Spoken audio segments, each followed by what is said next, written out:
You are now listening to Ride With Me, the Flat Tire Podcast. Welcome to Ride With Me, episode 150. Today is February 28th, 2026. And today's guest is the Mexican Forrest Gump. I'll explain in a bit. Let's start with our hotline, 818-806-8595. That's 818-806-8595. Guys, give it a call.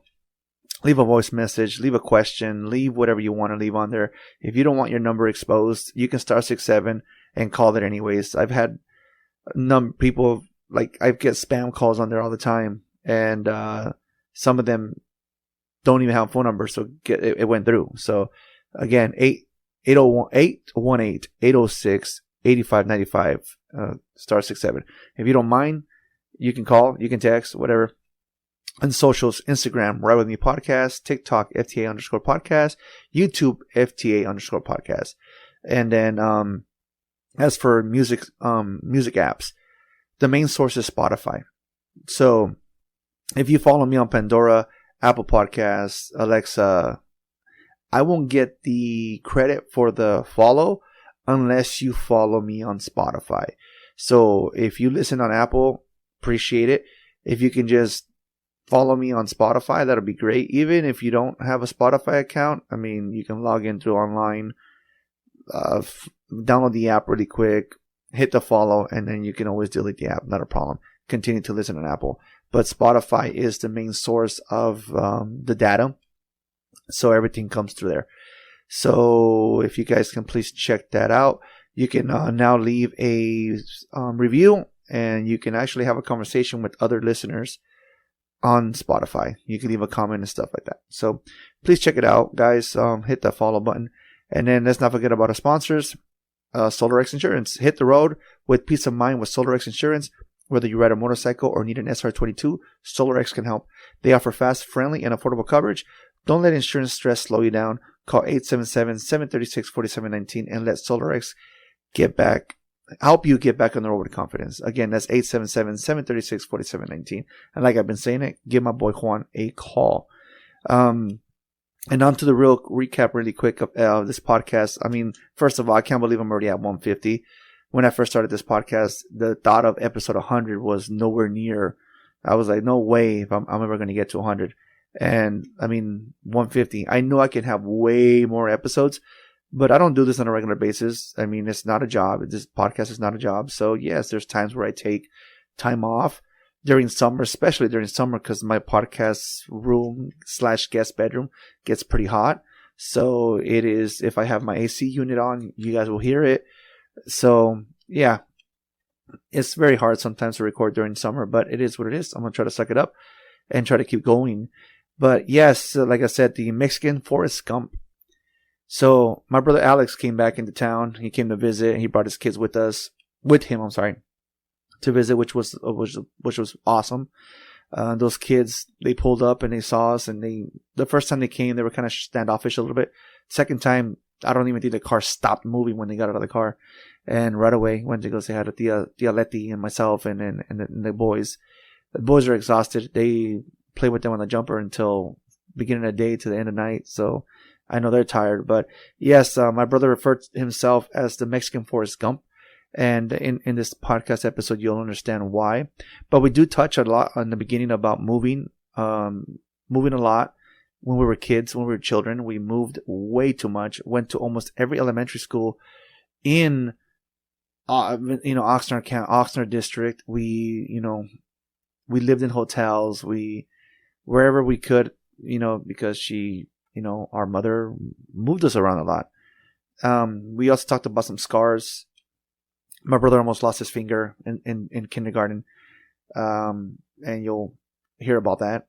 We started talking about drinking and how young he was. Listen to what I said, young. How young he was when he first got when he first had his first shit-faced, when he first got shit-faced. How young he was. Listen to what I said again. Young. So, yeah. Then he, when he was in the age of 14, he tried to learn how to drive while he was buzzing and crashed into 3 cars. And then he pretty much talks to us about how long it took him to pay the restitution, the fees, the fines, probation, and going to AA meetings, and how long it took him to finally pay everything off and then get his own driver's license, because he wasn't allowed to get his driver's license until he paid off the restitution or the fees and stuff like that. We started talking about doing drugs, mainly weed, how old he was when he started doing drugs. I stated that I'd never smoked weed. I have had a secondhand high, I guess, when the neighbors next door are smoking and it smokes in here, it comes in here and I smell it, and so that there's that. I'm really just reading through these notes, just real quick. We did talk about some stuff that we opened up some chapters in the podcast, but therefore maybe like a later conversation. And then we talked about a little bit about his dyslexia and how there's things that he feels he's very, very dumb. He called himself a word that I'll let you guys hear in the podcast. And then we just talked about a little bit of the shit we've been through and how people can feel comfortable coming to us due to the fact that they can sense that we've been through shit. I shared a story before, and I've shared it again this time, that a lady who I avoided for 3 years, I finally said hi to, and the first thing she says is, I have cancer. And what do you do? I gave her a hug. That's all I can do. And I let her vent pretty much. And then Alex just pretty much gets into a point later on in the episode where he says nothing should have power over you. And he gets deep into that conversation about, like I said, like in his example was was drinking alcohol and what alcohol did to him, what the situations he put himself in because he was drunk, and not just drunk, but shit-faced drunk, blacked out drunk. So he touches up on that a little bit, and then I hope you guys enjoy this episode. And Jay, yes, this should have been Jay's second episode, but we talked a couple of days later and she had completely lost her voice, so we couldn't really record the second episode. So she will be on next week, but for now, enjoy this episode with my brother Alex. Thank you guys for listening, and I hope you guys enjoy this episode. I hope it makes you guys laugh. I hope it makes you guys not cry, but until next time. Later, guys. Welcome back, Alex. Welcome back. No fancy intro No today? fancy intro. That I pre-record now. That quick? I re-record that now. That quick to start it now? Damn, that's weird. Last time it was like a 2-minute. No, I pre-record those now ahead. You have it memorized? Somewhat. That's why I have everything written down. Nice. So, you're the one that kind of was like, hey man, your intro. I was like, this guy don't read the descriptions on the freaking, on the podcast episode description. So, who does? Well, they should if they want to know what the episode's about. They just got to hear it. So if you tell somebody, hey, listen to my podcast, they're going to go listen to it. They're not going to go read your description. They have to read the description. They won't know what the episode's about. They're just going to go click on it. And now there's AI. They can go ahead and just tell AI to read the description for them. It's true. Very true. So, anyways. All right, this one's going to be a little more professional, huh? Because we're winging it right now. We're not winging it today. Dang. No more winging it. No more winging it. This guy wings in and we start talking about the same shit over and over again. No, but you know what? The last guest that I had on triggered some memories, and I was like, holy shit, you know what? I don't think I've talked a lot about this shit on the podcast. And I'm like, you know what? Alejandro wants to come back. That's what we'll touch on that a little bit. Moving, man. How many times did we fucking moved as kids? Well, so it's funny. So so that's one thing I was going to tell you. So I only used to remember the streets we lived on. Like, I would never memorize the roads, but I know, like, for example, somebody say Elm Street. Oh, like, I used to live on Elm Street. Oh, what's the other? I can't even think of the words. I can't even think of the street names right now. See, Channel Islands. I only would learn the street names if I lived on them. If I recall, I used to be able to, I used to remember where we lived at based on what school I went to. Yeah, that makes sense. So, because you remember walking to it, that's how I remember it, because we used to walk everywhere. Yeah. So I remember, pretty much after we went back to, no, because I remember before, there's some addresses that I remember before we went to go live with our grandmother. I think at one point we lived on Hayes, that second story, that apartment above a rest or bar. Yeah. We lived there at one point. And then the apartments we lived at when we got taken away were in Colonia, weren't they? They were in Colonia, I think on Anita. Like to the corner, right? On Anita and Colonia. And then... Oh, that's one thing I don't touch on either, because technically we went into the system, didn't we? Yep. Yeah. So we then... I remember... the timeline before we went to go live with our grandmother and we got taken away. I just remember addresses. I remember apartments. I don't remember, like I said, I don't remember street names. And then I think at one point, remember you asked me, what's your earliest memory? Yeah. I remembered after we done recording that I told you. I remember we lived in Cuesta del Mar and I was learning how to potty train. No way. Yeah. Dang. Yeah. There's stories that she would say, like the one time that apparently I went to the, paletero with the $100 bill. Dang. And she remembered, she said that when she was on the podcast, she brought up that story. That I try to give a $100 bill to the paletero and then ice cream man for those of you who don't speak Spanish. And then she remembers that. Do you remember trying to burn me alive? I don't remember that. I don't remember it either, but I remember I was told that you tried to send You know what? You know what's funny is that I never knew what the scar on my left foot was. I have a scar. Yeah. I never knew what that was. And I remember, and then a while back, she was telling the story to somebody that she used to ride a bike and I used to ride on the handlebars or something like that as a kid. I think I remember telling that story. And that you freaking fell off of my foot ended up going through the tire. Yeah. Yes. Oh, I know what you're talking about. Oh, that hurts. Yeah. I've driven. I know when I used to ride my bike to work, every now and then, dude, I would slip and then it would spin and hit you in the shin. Oh my God. So then I remember, okay, now I know why I have that scar. Yeah. I never knew. Yeah. But again, she said a story once. She said a story before when I took a ring and gave it to Mini's daughter. Yeah. Don't remember that story. Yeah. But when you asked me that day, after we were done recording, I was like, wait a minute. Yeah, I do recall living on Cuesta del Mar. That's crazy. And where's Cuesta del Mar again? Cuesta del Mar is in, borderline Port Hueneme, all the way down. So let's say Hueneme Road. Okay.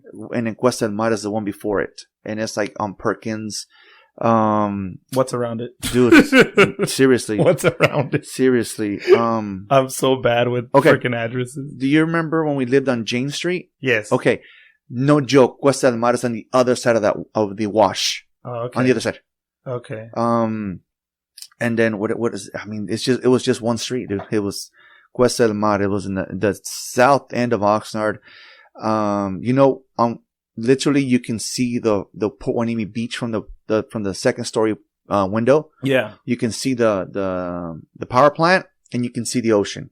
Oh, gotcha. Okay, yeah. I know exactly what you're talking about now. Okay, so, again, I remember us living there, and then the other memory that I have is when. Again, I'm not sure who this individual is. My understanding, that's not my father. My understanding is it was her husband. And, I remember using like a tricycle and going down his driveway and just like looping it to learn how to ride a bike. Yeah. And that was on 2nd Street in, 2nd Street behind like where the 7-Eleven was at on Rose. Okay. The only 7-Eleven that they had back there. And then that one.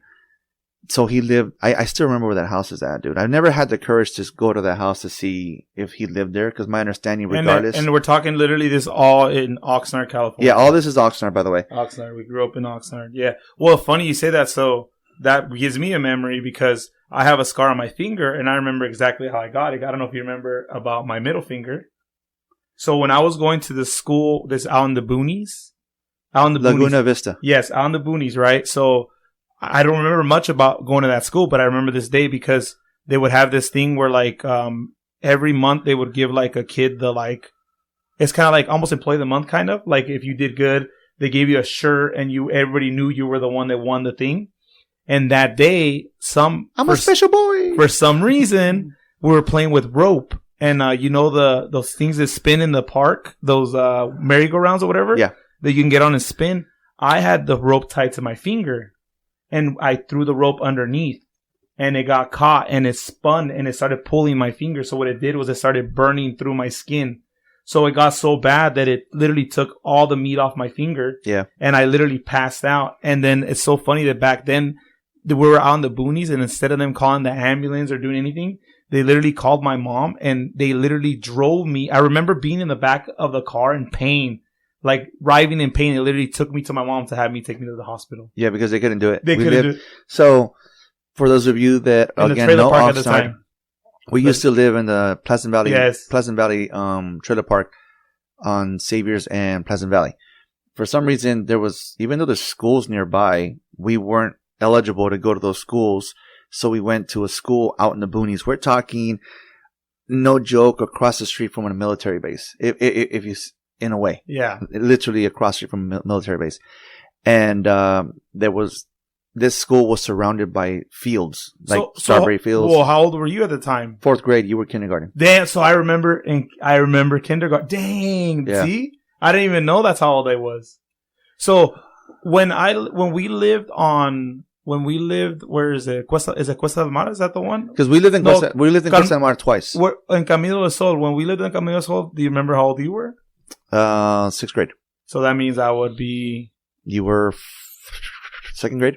Yeah. So 2nd grade. See, I tell you, I like I told you, man, I remember where we lived at because of what school I went to or what grade. So let's go back. Again, I shared locations of before we went to go live with our grandmother. We went to go live with our grandmother again back in like 89 because we were left home alone. But before we went to go live with our grandmother, we went to go stay at this house with these people. And I remember they had like a little play swing in the back. They had 2 sets of bunk beds in the room that we stayed in. I don't remember anything. And it was you, myself, and Danny.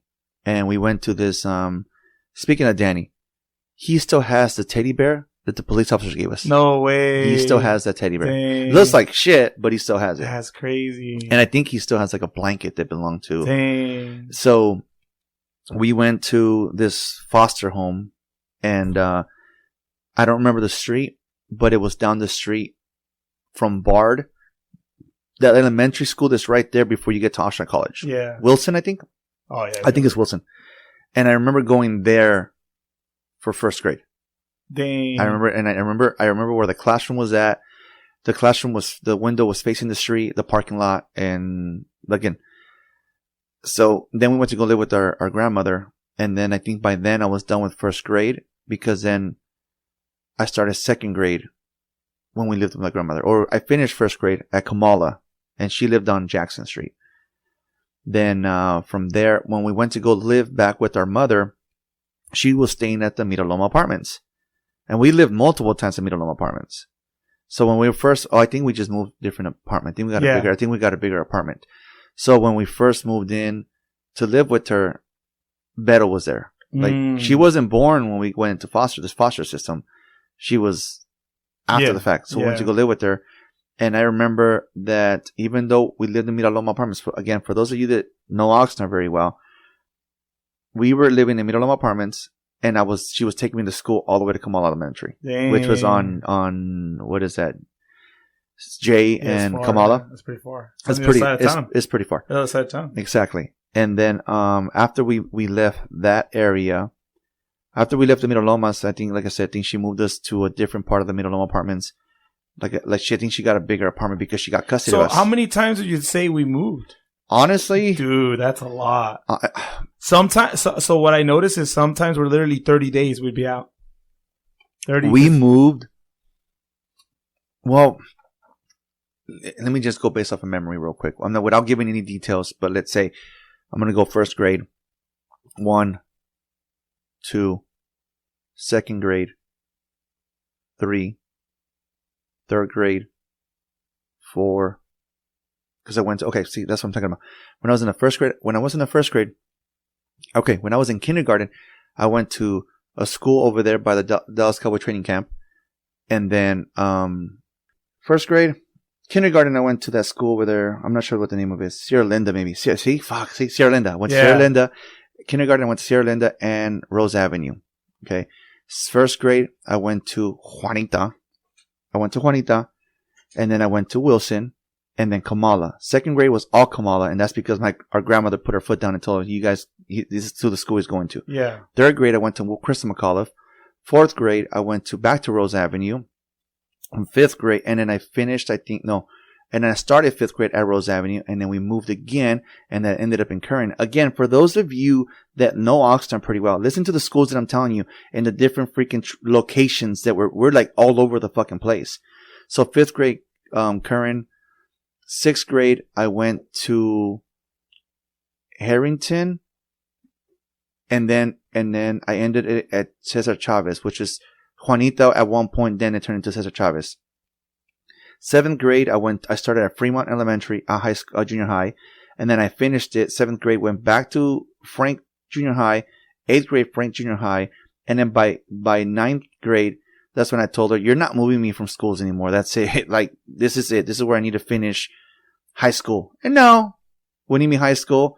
And then a continuation school over there by the airport. But I'm like, so I still ended up going to the two different high schools. Yeah. And, so that can tell you, and just the school of the years that I went to school, how much we moved. Oh, yeah. Just on that. Now, again, I'm not giving details on where we lived at, because there were some times where we would move and we would still live near that same school. Yeah. So like we didn't switch. Exactly. So like in Rose Park, we lived in, for those again that know Rose Park, we lived in Rose Park like 3 times. We lived in the Miraloma apartments like 3 times. Trailers twice. The trailer park. Yeah. We lived in the trailer park in the 4th grade. And then again in the, by then I was already in college.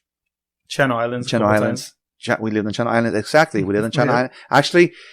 Actually, when I was in the 7th grade, we lived in Channel Islands. We lived in apartment number 1. And then when I was in when I was in high school, we went back somehow and we were in like apartment number 5. Same building, but just different. Like at one point we lived in the apartment number 1. And then the second time we were there, we lived in apartment number 5. Mm. And I see your wheels turning. That's why Well, so, cause as you're talking, right, and my whole is spinning in terms of like, to me, it's more like, I can't remember it hardly because I know I went to so many schools, but I'm telling you that's one of the earliest memories I have is me literally almost losing my finger. And that was at Laguna Vista. See what I mean? I remember that. I remember almost losing my finger. So I remember here and there, like I remember when I lived on Channel Islands, I was in the 4th grade because I went to a school on Elm Street. Or is it Kamala? What's the one by Channel Islands? Is it Kamala? Is that the one? Yeah. You went to Kamala. Yeah. So I remember going there. That's one of the few schools I remember. I think you went to Kamala because I went to, by the time you started Kamala, you started kindergarten at McAuliffe Elementary. Oh, I remember going there. Yes. I think so it's funny because, my memories of school is so funny because I literally became nonviolent because I used to get bullied so much that I literally would not want to bully somebody else. Like, I ended up bullying people with my words instead of bullying them with, like, yeah. You used to? Yeah. I mean. Used to? You still do, dude. Nah, I don't feel like I'm that bad. Maybe your kids that make you softer. But yeah. Well, here's the thing. But I'm always bigger at home because this is what kind of got us to do this podcast because we're talking and I forget all the things I've been through. Obviously, you've been through shit too. But people do not believe me. You remember how old I was. I don't. And maybe now I'm starting to understand why I don't remember stuff because I started drinking at probably one of the early ages possible. So how old was I when I started drinking? You want to touch on that one? Yeah, let's do it. Okay. I was we were talking about, Alex and I here were talking about just like, again, we reconnected. We talk a lot more and I'm going to enjoy it as long as it lasts. And, so we're talking about drinking, right? And like, cause he's like, I want to be back on the podcast, but I like your style a little bit better because you keep us on track. We're not all over the place. I listened to both episodes that I was on and we repeated multiple stories. So can we keep a guideline here? And I'm like, okay, what haven't we not touched? And yes, drinking. We lived, I believe the street was Saratoga, and it was on J and Saratoga, like, it's still Oxnard, but it's like, I guess like the south end of Oxnard, like kind of like the nicer area. We lived in a converted garage. And, so one Saturday, the people in the front house had a party, and they had the next morning, I don't know where we went. Our mom had a Chester, minivan van that's kind of creepy. When, you know, those vans that everybody criticizes. Back in the day, this is what are they called? Those infomercials? They literally would at school tell you, if you see a van, drive up to the school and offer anything, do not go near, because literally they will steal kids from the schools in those vans. And there was one time where the cops pulled up on her, waiting for us to get out of the school. Oh, I remember that. Yes, because she had those vans. Anyways, so her boyfriend at the time thought it was a smart idea there was multiple kegs at this party, and the owner of the house was like, help yourselves. So the guy thought it was a fucking smart idea to fill an empty gallon of milk full of beer. And Alex is he's in kindergarten. He's 5 years old. I said it right. He was 5 years old. And they thought it was a smart idea to give him a cup of beer. I don't understand how this kid did not get fucking alcohol poisoning. This guy was so fucking drunk, so out of his fucking mind. And mind you, we're in this van driving around town while the guy that she's with and Alex are drinking fucking alcohol in the back of the van. Alex was fucking gone. You were gone, dude. You were that fuck. You passed out drunk. Actually, when we got home, fell off the van. No. Yes, you fell off the van. I remember that. You fell off the van, and then when you woke up fucking hungover, you said that you would see carritos on the fucking ceiling. So carritos mean cars, toy cars. I do remember that. He would see carritos. Tell the cars to stop moving. You know, saying in Spanish. Yeah, I remember that. Yeah, Man, that was his first hangover at 5 years old. And it didn't stop from there. We just kept partying on. It's better to burn out than to fade away. Yeah, this guy. So you guys think that fucking Drew Barrymore had it bad, snorting cocaine at 14? This guy was drinking alcohol at 5. Well, the funny thing is, so I do remember, and I think, to be honest, it wasn't. And it's funny to me because I remember beer to me tasted so nasty, but I just knew the faster you drank it, the faster you would get drunk. So I guess I picked that up because as life went on, dude, I kept drink. I think for sure I almost drank myself to death 3 times. For sure. And that's one of them. That's for sure. Because I remember another time where we lived in the Miralomas again. I remember I drank a whole bottle of Presidente. You did? And what people don't know, that's like a brandy. I drank it in one shot. And then I don't remember anything after that. So, but hey, every time CPS came around, no. So yeah, they're not in any danger. So I don't know any other people that, and I'm starting to think maybe this is why I'm dyslexic, dude. Maybe this is why I can't remember the important things because I fried my brain with alcohol. You're fucking drunk all your life. You're fucking drunk all your life. Well, I feel like I drank when I was a little kid for sure, a lot of times, and then I kept drinking.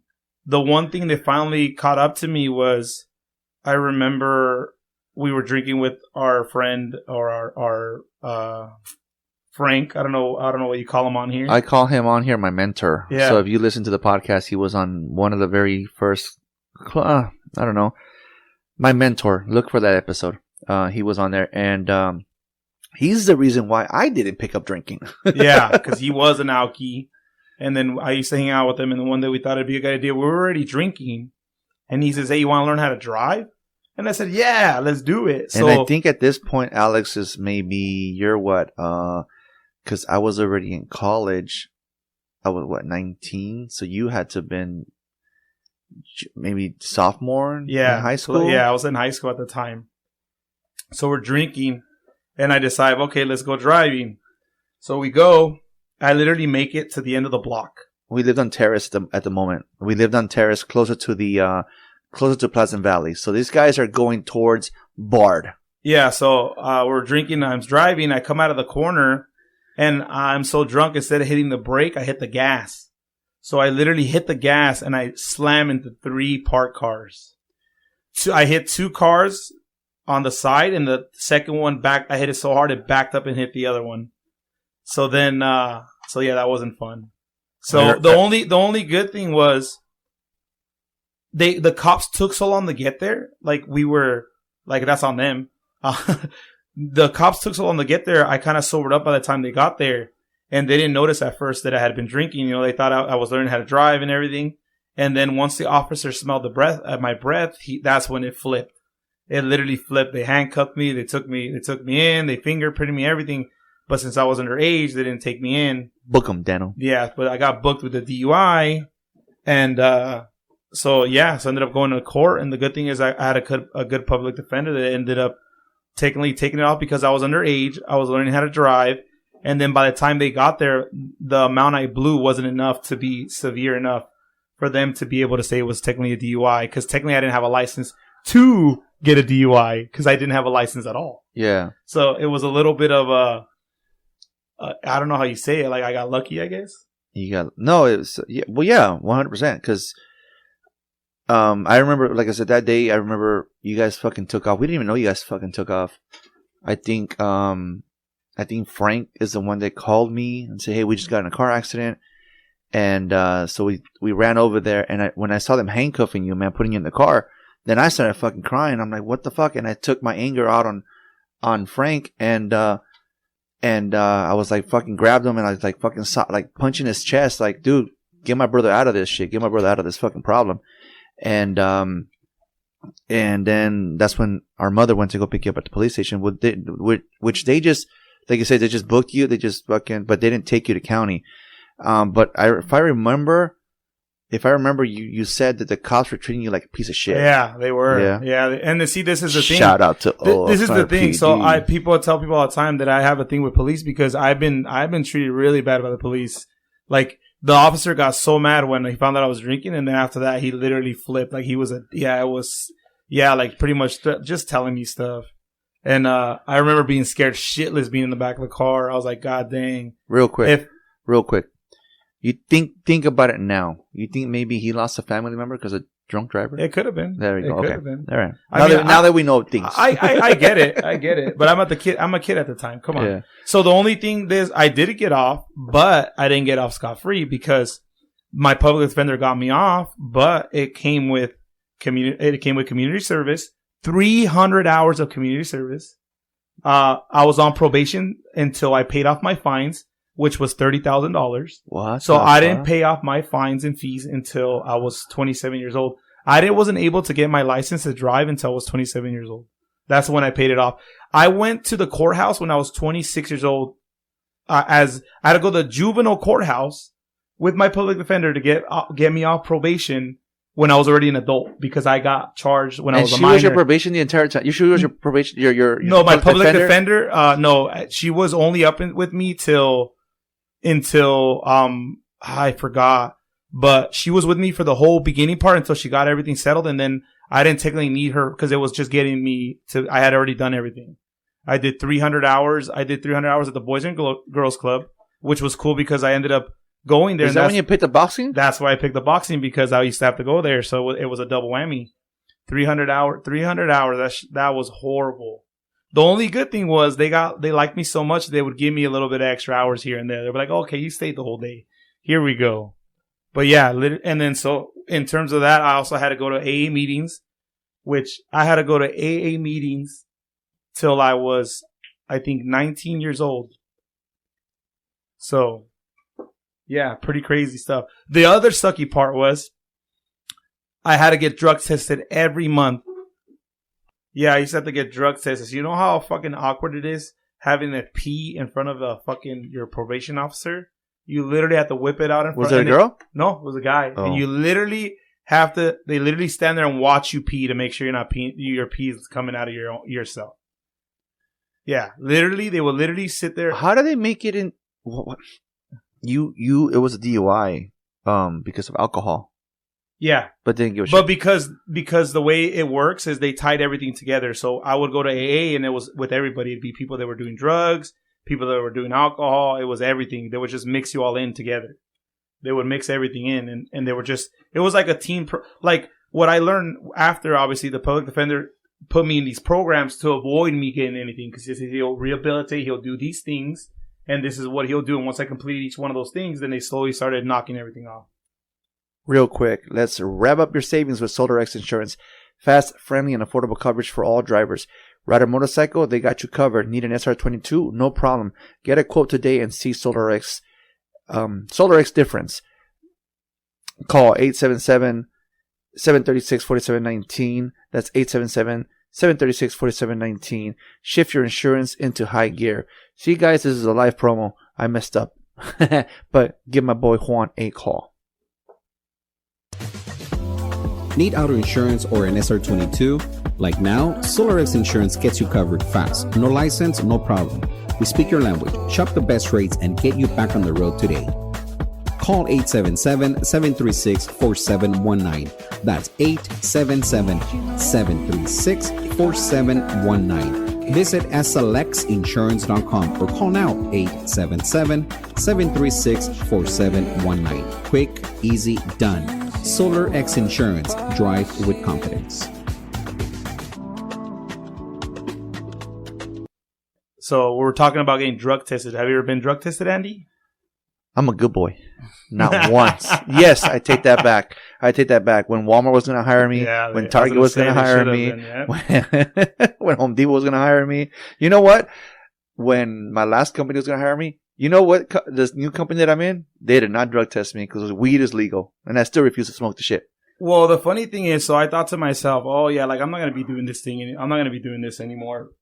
Oh, sorry, I burped. I'm not going to be doing these things anymore. I'm not going to be drinking.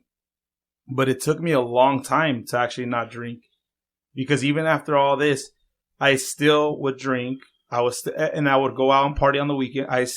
So I know a couple times I remember one time I slept in somebody's front yard because I was so drunk. I remember one time I would walk home all the time from anywhere I was. Literally, they would have to keep an eye on me because they would say, you have to watch him because if he gets too drunk, he'll walk home.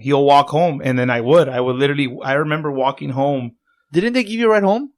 The cops gave me a ride home one time. I literally hustled them because they were like, where are you going? And I said, I've been drinking. I don't want to drive. I lost my keys. I made a sob story. Like, they ended up taking me home. So I got dropped off. I got dropped off by the police. Everybody thought I was in trouble. The cops literally dropped me off at my house. And then it's funny because you're the opposite. Because I remember, and it's probably because I was an example of not to drink. I didn't pick up, again, Frank was a good, bad role model. Good role model, because I saw how alcohol affected him. He started seeing spaceships and aliens and talking about how he got abducted. So pretty much the old man in fucking Independence Day. You know how they probed him and they took him up in the spaceships and stuff like that. So I'm not knocking the guy, but he has some wild stories. So Guess I'm like, what, boys? I'm back. Yep. So he had some wild stories, and like I said, I'm not gonna say I didn't drink. I'm not gonna say I never got fucking shit faced, but I didn't do it on the regular. That it like I would drink with him when we went camping, and we were like, I was in a safe environment, pretty much in a way. Our home was not a safe environment, so to me, I grew up as in this is normal. Letting you fucking drink and seeing you drink and getting fucking shit faced at a very young age, to us that was normal because that's how we were being raised.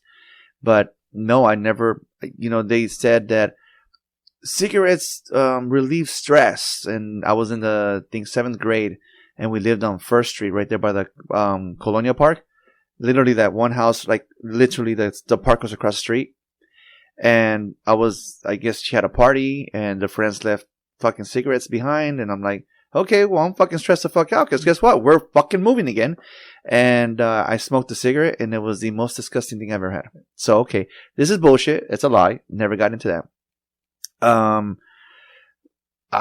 Like I said, she had, I don't know, man. It did not catch my attention like it did you. Like, to me, it tastes like shit. It's well, fine. I think the thing with me was it was to fit in, because it was like they would always be like, "Oh, come on," and I'd be like, "Yeah." You know, it's funny because everybody knows that I sold beer for 12 years, right?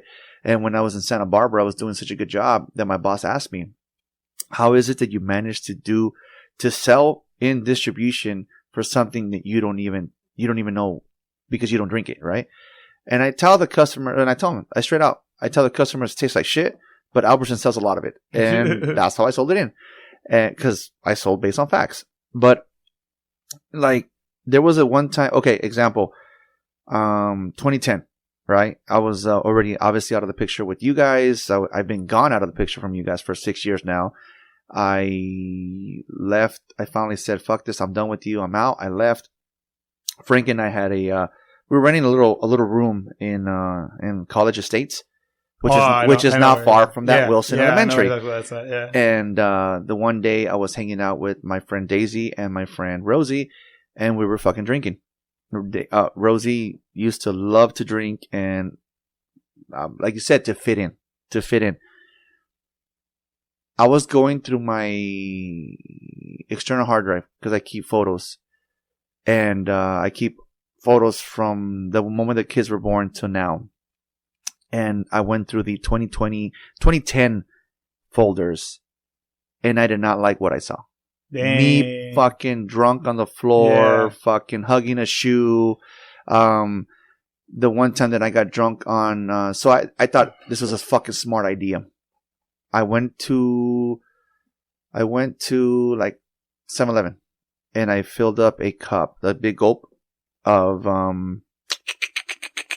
Mountain Dew. Is it Mountain Dew? And I poured a whole Jaeger bottle, Jägermeister. Yeah. Into this fucking this. What are those called? Jaeger bomb? No, Jaeger bombs. Jaeger bombs. Yeah, it's Red Bull and Jägermeister. Okay. If you never had one, they're so Red Bull. Good. Yes, Red Bull. No, it's so good. I use Monster Energy. You can use Monster, but Red Bull is so much better. I wasn't a fan of it. So I poured a 24-ounce can of fucking 24-ounce can of Monster Energy drink into this Slurpee cup, and it wasn't a small bottle, so it wasn't a bomb. It was a nice sized bottle, and I just sipped on it through the fucking day. And that evening, I was puking out black. Yeah, black. So the color of this microphone filter, black. Well, the same thing. I think I did it to fit in. And the thing is, what I've learned about me is I'm big or go home, dude. So I had such a high tolerance to alcohol. And when I would meet people and hang out with them and drink, they couldn't believe how much I could drink and not even phase me. So we would push it all the time to the limit. That's why I was always because they would say, "Oh, you can't do another one." "Oh, yes, I can." "Oh, you can't do another one." They're like, "Motherfucker, I think I was 5. But here's the thing. I want you to think about this. How old was I when I started? 5. So when we lived in Camino del Sol, how old was I? Do you remember? Camino del Sol. So I was in the 6th grade, 1995. Selena died that year. You had to have been 9 because you're born 95. You were 11. Okay, you were 11. Yeah, no, you were 11. Was that the first? So we lived there when I was 11 years old. Yep. Okay, so because I always wondered, like, for example, I did it to fit in, but I also remember this was another thing. I had a hard time opening up to people, right? But when I would drink, it would be easier. But also things would happen where I would be easier to like.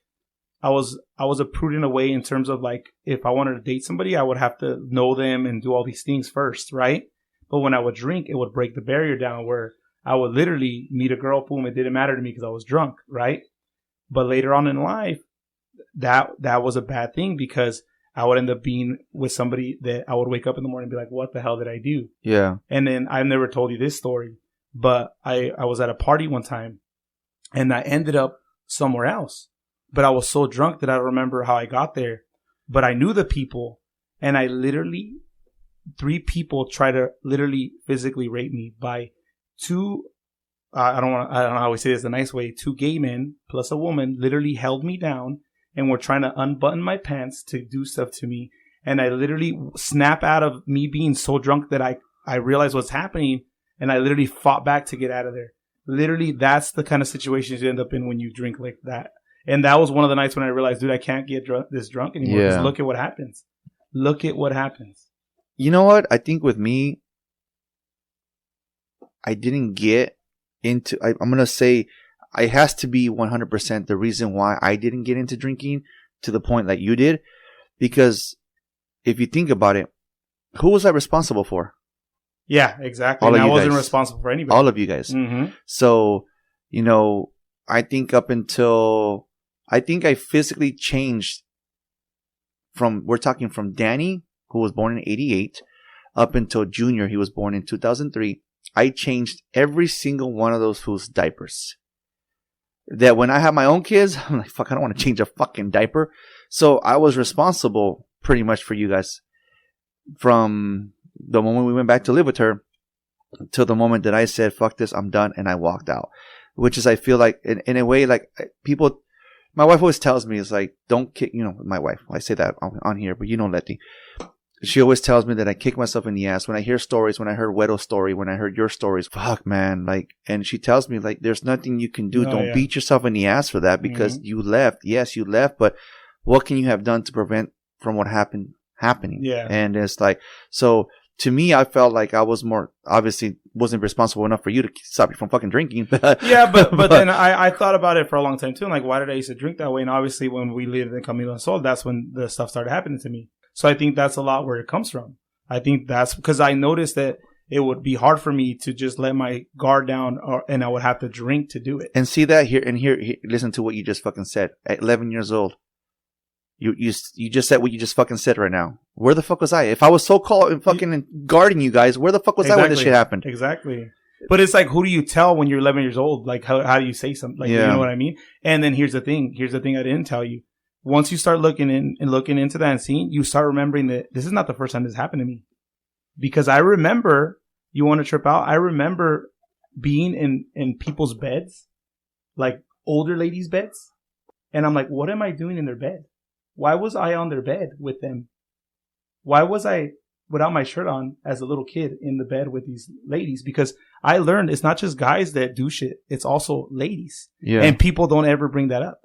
Because we would hang out with these people. We don't know them 100%. You don't know if this person, you don't know. It's not just the dad. The mom's also into stuff. You don't know. Yeah. And I remember these things now because now I remember, holy shit, I wasn't tripping out about this like this.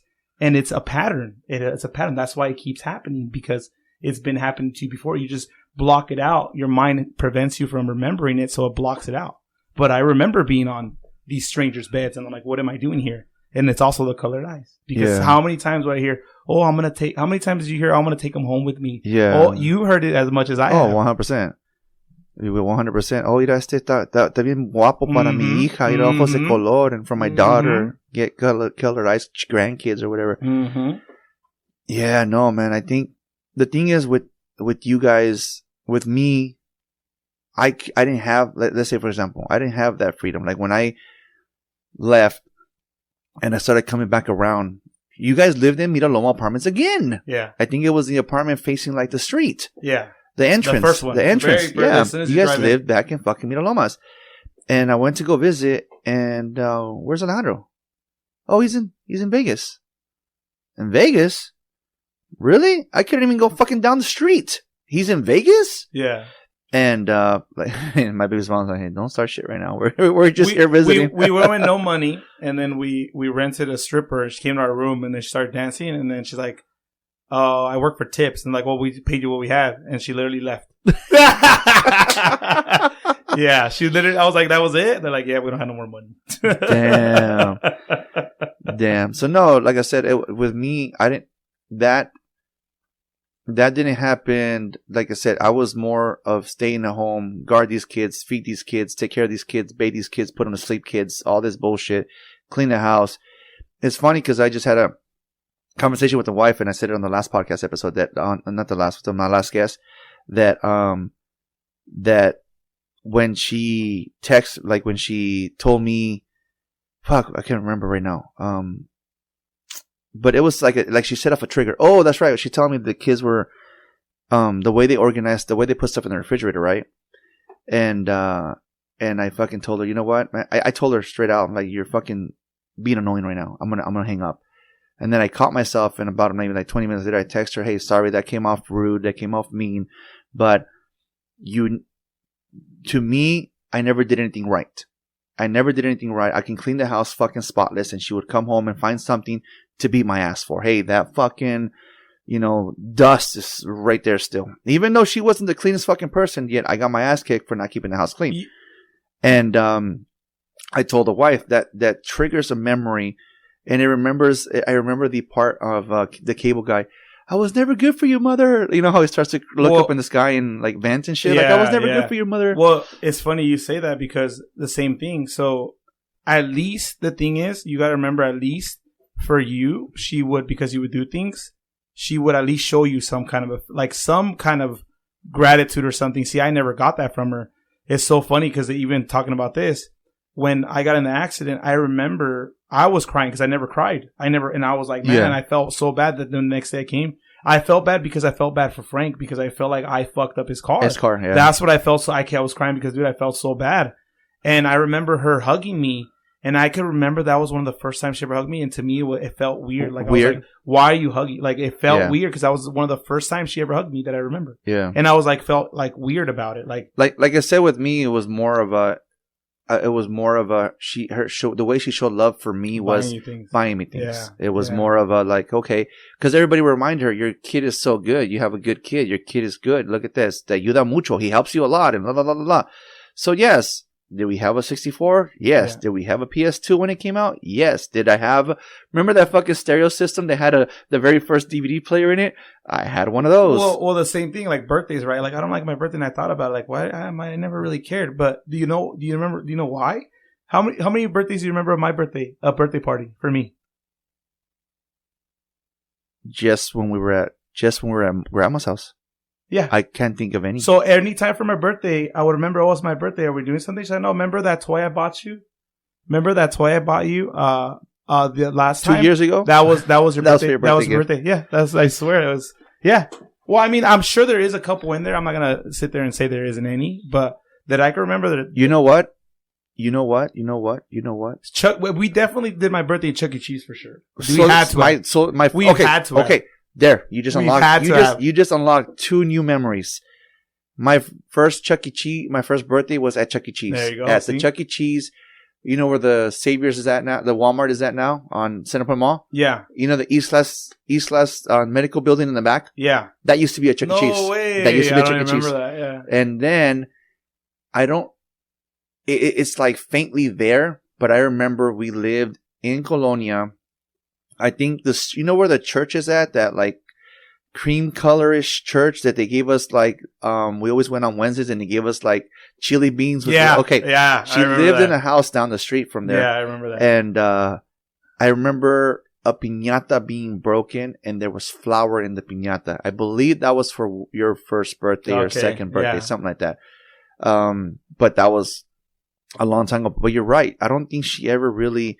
I think she always celebrated like the birthday number 1 and 2, and you know what? She would celebrate the birthdays. No, she was good at picking who she didn't mind saying who she liked and who was the Angel. Yeah. Angel. Oh shit! You know, hope you're not listening to this, Angel. Fuck it. You were the favorite fucker. He usually does. You were the favorite, and yeah, no, freaking it was like I said, back to that. Like she remembered.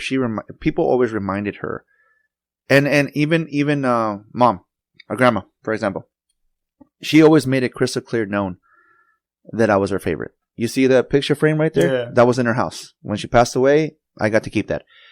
And when our grandpa passed away, our mother and our Tío Chel, rest in peace, Tío Chel, they went to El Paso to go and pretty much say bye to our grandfather. And our grandma and our mother weren't really in talking terms, but she wasn't going to not accept her in the house, right? And our grandma made it crystal clear. Mira, aquí está mi favorito. This is my favorite. And it was a picture of me holding Layla. Yeah.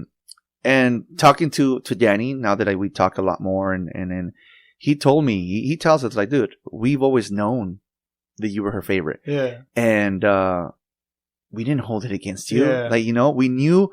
and the reason why you were her favorite was because she knew the shit you were going through. Yeah. And I was like, really? That's why she was her favorite? And he's like, can you just take the fucking win? Take the win, dude. Yeah. Because I was like, really? That's why she was the favorite? Take the win, dude. So what do you call it? In here, 100%, we know who her favorite was. It wasn't us. Angel. Anyways, yeah, no, freaking, so now that I don't know if you heard, episode 135, after you and I kind of stopped talking, recently, it like just kind of like, just the last conversation you and I had on the phone about things that I knew that you guys didn't know that I knew, or the timelines and shit like that. I actually went on the podcast, and on episode 135, I talked about the things that happened to me with a certain individual that I don't want to get sued. We're not there yet, so we stay tuned, and eventually. I talked about it already. Yeah, I talked about it. No, I just mean eventually. I feel like eventually we're gonna do something about it. You know what I mean? Like it has to be. Oh, you mean homeboy? Yeah. Yeah. Like, and that's why we gotta be careful of what we say. Oh, 100%. Yeah. So, anyways, 135.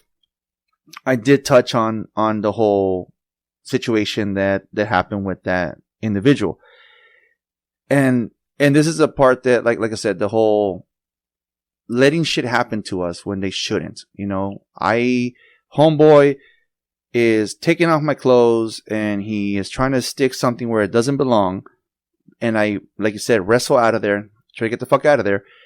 And I mentioned it to her. I'm like, hey, you know, this guy tried to do this. And she made it seem like it's normal. That's normal. So to me, okay, so that's normal. Then, okay, it is what it is. But I never allowed it to happen. I'm still a virgin. You know what I mean? Back there. Except for the colonoscopy. That's where I lost my virginity. Anyways, yeah. And like I said, like, you know, this guy is a problem. And when I saw him at Home Depot with two of our younger siblings, I went off on him. Because I know the kind of person that he is. The kids didn't know. And they, you know, went home and said, hey, you know, Andy was yelling at so-and-so and went off on him and la la la la. Then I get the angry phone call. Why the fuck are you doing that? La la la la la. But because I knew this individual. And I knew the person he's kind of... This is, like I said, you were talking about how why were you on old ladies' beds? You know, same idea. Why are we around an individual like this? Yeah, because it's happening. And so exactly, it happens. So yeah, to us, it was like normal. You know, like right now, talking to you about fucking drinking, how much you fucking drank. I'm like, that's not normal. But here's the thing that I kind of figured out, and then maybe this is a missing piece. It's like I said, it's a circle, right? So it's like it repeats. So as you study psychology, you study therapy, you study everything, usually we're just reflections of what somebody else has been going through. So what I've learned through the years is this is the kind of shit she was going through too, because we look at grandma and grandpa as saints. And guess what? It's just, they were just like anybody else. Stuff was happening and they weren't doing anything about it. Like if you really go back and ask her, she will tell you, hey, this is what was happening to me. I went to them. They didn't care because it was a family friend. Yeah. And they didn't want to believe me. And this is what was going on. This is why I ran. And, you know, but at the same time, up to a certain point, you got to be able to be an adult and say, hey, you know what? I can't keep allowing these things to happen to me, you know. Yeah. But some people. What happened to me shouldn't happen to my kids. Exactly. But then to her, maybe it is normal. And she doesn't see it the other way. Or now she does. You know what I mean? But.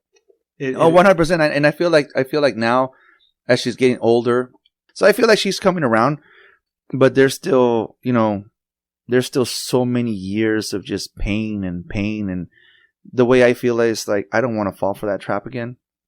And then, okay, cool, we're cool again. And, I'm going to, like I've been saying lately, I'm going to keep certain people at arm's reach. And hey, a text message, I'll take it. I'll take that as a win and go forward. But yeah, no, 100%. I'm like, things that have happened to us, we've been very, I'm sure you are, I'm very cautious of who the boys hang out with, and, or like certain adults or whatever. I do get mad at my in-laws because they won't let Julian walk home from school, you know, or walk to my sister-in-law's house or whatever. But, you know, at the same time, it's a blessing because not just some random person. Jojo's not dumb enough to get into a stranger's car, but, you know, at the same time, it's like, at least I know that he's walking from school and they're picking him up and they're taking him somewhere instead of him wandering to a friend's house and then parents being weird, you know? So that's a win, I guess, in my book. We're in 2026. Kids can't walk home by themselves anymore. Come on. I know, man. It's No, sad. Back in the day, no. It's sad. It's sad. We used to walk. I remember we used to walk. I think when I was actually, you went to kindergarten also. Oh shit, that's right. Holy shit, you went to kindergarten at fucking Curran also. You went to a kinder because it was because we used to walk. We used to walk to that school. We used to walk to Curran. We used to walk everywhere. No, I know. To be honest, dude, we technically raise ourselves pretty much. 100%. Like, literally, we raise ourselves, you know? 100%. Like, we literally raise ourselves to where we're at. So, we know all the shit because we learned our own shit. It's funny because what Angel said the other day, we're all a little fucked up in the head. we all 100%. We are. If it's something minor or whatever, but as long as we don't allow it to fucking... Well, let's go full circle. So, I think finally, I'm trying to remember, like, I feel like I finally stopped drinking. I think one of the big ones was when we were at Daisy's. Because I got shit-faced one time and I was like, dude, and she loved to drink, bro. She Yeah. loved to drink. Yeah, well, that was one of the last times I was like, man, I can't keep doing it. And obviously, every now and then. But now I can drink. If I drink, I don't even bother getting to the point where... Actually, you know what? I think the last time that I got fucking drunk was when you and Angel came and we were on the podcast. Oh, yeah, Because yeah. I even my fucking settings were so I was like, fucked up. whatever that time, yeah. Yeah, I think that's the last time. Like, I went to go play golf a few weeks ago, and I bought myself some little shots, and I was drinking them with pineapple juice. Usually, I feel a buzz. I didn't feel shit that day, so it's like I just wasted money for not even a buzz. But I'm not like, we have alcohol here in the house. Well, the funny thing is too now, like I don't drink, but now, and I never used to smoke because I used to have to get drug tested, so I didn't smoke weed from literally Weed? I don't smoke weed. I literally didn't start smoking weed till I was past my late 30s. Yeah. Yeah. I didn't start drinking coffee until I was 35. Dang. That's what you're. And that's only because I was driving to Santa Barbara and I fucking almost passed out on the wheel. I was like, So, how many times would you say you've gotten drunk? how many times? Like handful, probably, huh? I remember one time, and that was one of the funniest times. Oh, fucking Yeah. New Year's Eve when I started dating my wife, Yeah. and you fucking put me in a headlock and put me to sleep. No, that's a different one. Oh, But okay. We won't talk about that. You know what though? When we had our own apartment, when we went and got the apartment, it was you, myself, and Oh, we Güero. used to play beer. We used to play beer, pong. yeah. Yes. And then Yes. when one of my brother-in-law was getting married, they asked me, "Hey, Andy, you want to bring the pool table? Want to bring the beer pong table? Because we still have the beer. I still have that fucking Nice. table, dude."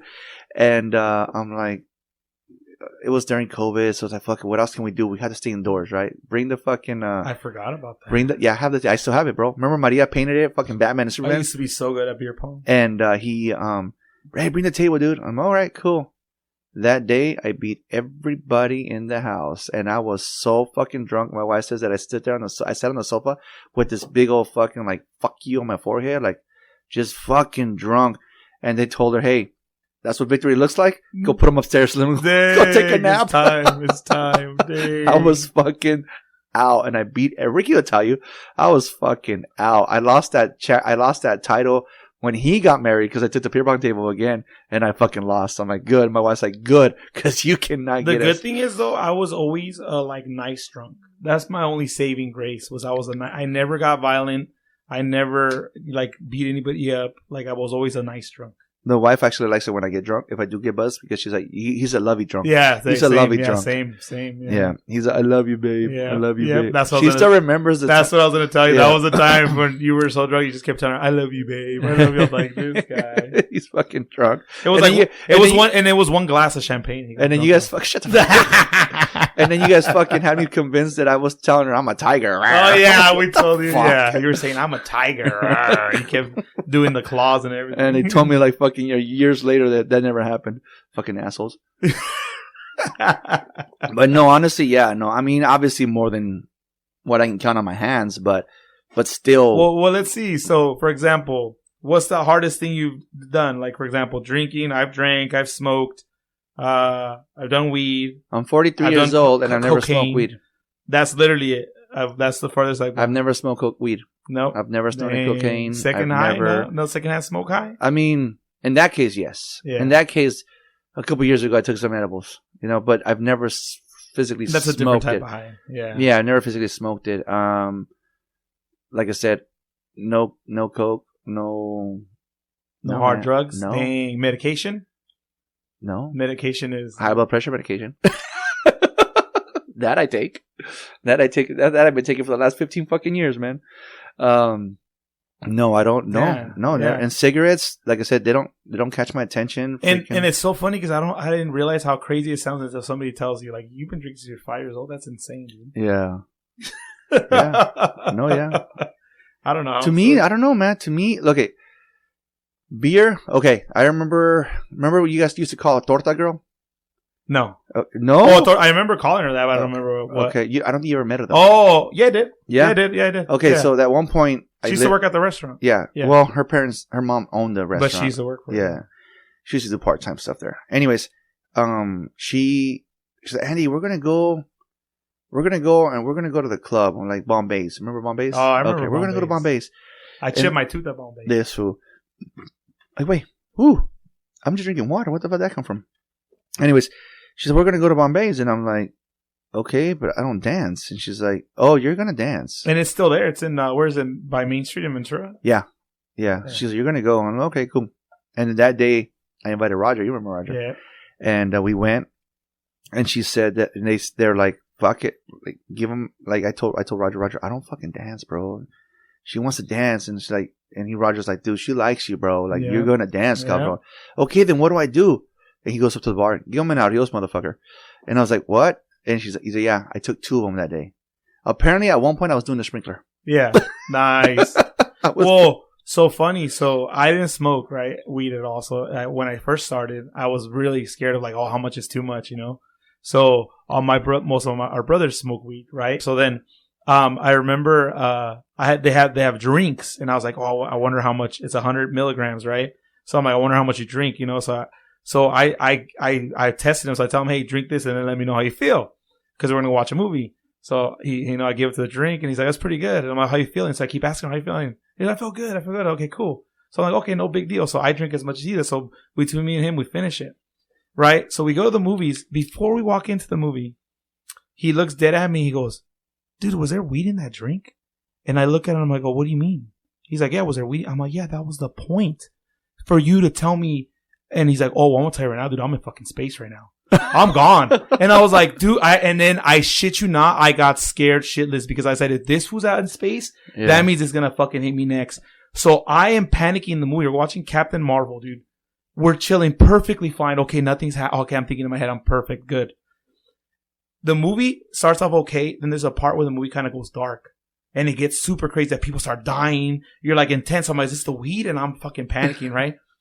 This motherfucker, all loud as fuck, goes, that got dark fucking quick. And everybody in the theater turned, and I started laughing. I was like, oh, I had to step outside because I was losing my shit, dude. I was like, oh my. But to this day, the look on my face when I looked at him, I said, are you fucking, that was the point. He's like, oh, I thought you was asking if I was doing good. I'm like, dude, that's why I gave you the fucking drink, dude. Yeah. You know what? That sounds like I know who I'm going to say. Yeah. No, I'm not going to say his name. Let's just say, he's one of our brothers. That's fucking hilarious, man. No, yeah. See, like, and that's the thing though. Like I've seen, that's the thing. I don't like, I've never smoked weed. It's never caught my attention. But I like watching stoner movies. Yeah. Half Baked and freaking like Jane Silent Bob's Face Back. Freaking and was it Pineapple High? Express, How High, and it's like I see how ridiculous they act in the movies. How High is so and I'm funny. like, maybe I definitely don't want to smoke weed. But like I said, no, it doesn't like my neighbors smoke weed, and sometimes it's like, oh fuck, they're smoking weed. That's legal. But now. you know what? No, 100%. But sometimes I catch myself. I kind of like the smell of it. Well, I'll tell you I just won't smoke it. From drinking as much as I did to smoking, I'll tell you now, smoking's a better option. Smoking weed's a better option. I don't want to inhale. No. But I'm saying I don't want to inhale. What are you fucking Bill Clinton? Bill Clinton. I did not inhale. I did not have sexual relations with that woman. That's a horrible impression. Well, do it. Let's see yours. I don't know it either. Exactly. See, there you go. I did not have sex with that woman. My fellow Americans. No, that sounds like somebody else. George W. Bush. Oh, there you go. There you go. Bush. Yeah, no. Like I said, never. I don't know. Doesn't. Lately, like I've been having like arthritis pain and shit. I'm like, maybe I should start smoking weed. I'm gonna tell you right now. I'm gonna say I'm not trying to advocate for weed, but I'm gonna tell you right now. If you look at it, the benefits sometimes outweigh unless you're using it every day and being lazy, like there's a big difference. But in terms of weed to alcohol, nobody's died from weed. Nobody's died from weed compared to alcohol. For my last, this current job, for them not to even drug test us, you know what I mean? Like, they drug test you for weed, and it's like, yeah, exactly. It's whatever now. It's medication now. So you never wanted to do it. Never caught my attention. Never wanted to. And then you've gotten drunk how many times? 5? 4? No, more That's than that. insane. More than that. Nah, 10? Probably. In 43 years, probably, maybe, let's say 20 altogether, maybe. I've been drunk 20 times. I want to say this is another time I learned my lesson. So we're talking shit-faced drunk, right? Yeah. In that case, 10. Yeah. See, there you go. So there's another time where this is a time where I was like, dude, I gotta stop drinking. So we're out partying with a buddy of mine, and so we were all passed out. So me and Wedo at the time was our brother. He's like, man, I want to get food. So I was drunk, and I said, you know what, fuck it. So Joey at the time, he was asleep. He had El Camino. So I grabbed his keys, and I don't have a license. I'm not supposed to drive. So we go to McDonald's, where we're staying at by the base where we made those fireworks. I don't know if you were there. We got that apartment together. Yes. And then baby mama came back out of jail, and I took off. Yeah. So that one. So we were staying there. So I drove to the McDonald's. And as I'm driving back, a cop pulls up behind me. Oh, shit. And I tell Weddle, dude, that's it. I'm drinking. They're driving. They're going to get me. So he pulls us over. So we have barbecue stuff in the back because we were at the beach partying, drinking, and then we went to the house. So he doesn't know I took the car. So the cop's like, where are you guys coming from?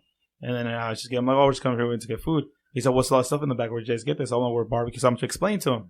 And then, so then they pull Wedo out and they're interrogating him. So I tell him, hey, I learned my lesson from last time. Don't ever be honest with the cops. I'm going to tell you right now, if you're going to be honest as much as you can, but you don't have to incriminate yourself. Yeah. You don't make their job easy. If they want info from you, hey, if you want to take me in, we can talk, but you don't have to give them anything. So I'm playing it off. And he looks like, oh, he's going to pull me in because he asks, why your eyes red? Why all this? And I swear to anything that is holy, they get a call, and it's one of those like movie moments where they have to go. It's like an emergency because they're all like, oh, and then guys start leaving, and he says, you know what? He's like, real quick, you know what you're going to do? He's like, you're going to park this car right here. You're going to leave it right here. You're going to go home, and if I catch you driving again, whatever. And they were hurrying me up. So I was like, yes. So I parked the car, and I was so nervous I couldn't take the keys out because there was a trick to it. So he said, fuck it. I left it. I went back. They left us. I went back in the morning, got the car and parked it. And I said, no, I need to cut it out. It literally was a scare to be like, dude. You know what? I have photos of us drinking with Joey at that apartment. Whoa. At one point, you know what? I have a photo of you hugging your fucking dog, Chunti. So whatever her name was. Chuppies. Chuppies. So it's funny because at that apartment, Frank was he was a certified pyrotechnic. Yep. He literally was certified to make fireworks. So maybe I shouldn't say this all because this is arson. Frank's gone. He's dead. He passed away. No, I'm just saying, even me. So he taught me how to make literally hand grenades. I'm not going to say with what, but household items. So we made all these. So he's like, oh, let's do yours first because it might be a dud. You know, you made it, whatever. Yeah. So we put it down. It was literally like a grenade. It literally shattered the window because it was so loud. And I said, I'm not doing those anymore because you could literally blow off your hand. If you ask the boys what's their memory of Frank, he helped us make a bomb. Like, shut the fuck up. You don't say it like that. It was a fucking firework. I used to help him make pipe bombs. It was a fucking firework. He used to, dude, his 4th of Julys were amazing. Yeah. Let's just say that. He just like, he ended up going to school and getting his license to be a pyrotechnic. Yeah. And he freaking like, I think at one point he was doing shows for the 4th of July. Yeah, he Ventura. Was. Yeah. So, well, it's funny because we would go to the military store and he would show me what fuses to buy. I swear. Fucking Frank, dude. I know how to make bombs, dude. Fucking Frank, dude. I'm not going to say with what, but I'm going to tell you right now, it's really easy stuff. I'm telling you. This is going to get my podcast banned. Fuck. Let me see here. 115. Ask Grok or ask ChatGPT, though. They'll tell you how to make a bomb. Yeah, that's right. Yeah, that's funny. That's so funny. So, again, we'll go back to like at 27 years old, you're done with the fucking court system. Finally. Got your license, and I remember walking out of that courthouse being like, "Finally, dude! Yeah, finally!" Because I was being drug tested until I was 27 years old. It was a great feeling. Like I know I didn't just walking out of the court and saying, finally, it's a great fucking Well, feeling. the cool thing is my first probation officer I had for a long time, he was really cool and he understood, like, so he wouldn't make a big deal. Like he would, like, I would call him and I would miss sometimes, but I would go and he's like, okay, cool. And then I remember I got one that was an asshole that I missed one time and I always knew I'll go back this day because he always knows, but I didn't know he had switched. So one day the cops, like, they called me to the office and the police were there and they sat me down and they're like, do you know why we're here? And I said, no, it's because you missed your thing. I said, oh, well, usually if I miss it, I always go this time. That's usually what we do. And he's like, oh, and then a new person walks in. So, oh, I'm your probation officer. Like, I'm literally right now, I literally made the decision as I walked in not to take you in right now because we're about to take you in because you missed your thing. He was going to put me in jail because I missed my thing. And then when he called my probation officer, he told him, we usually have this thing where he misses. And then he was like, okay, but I don't play like that.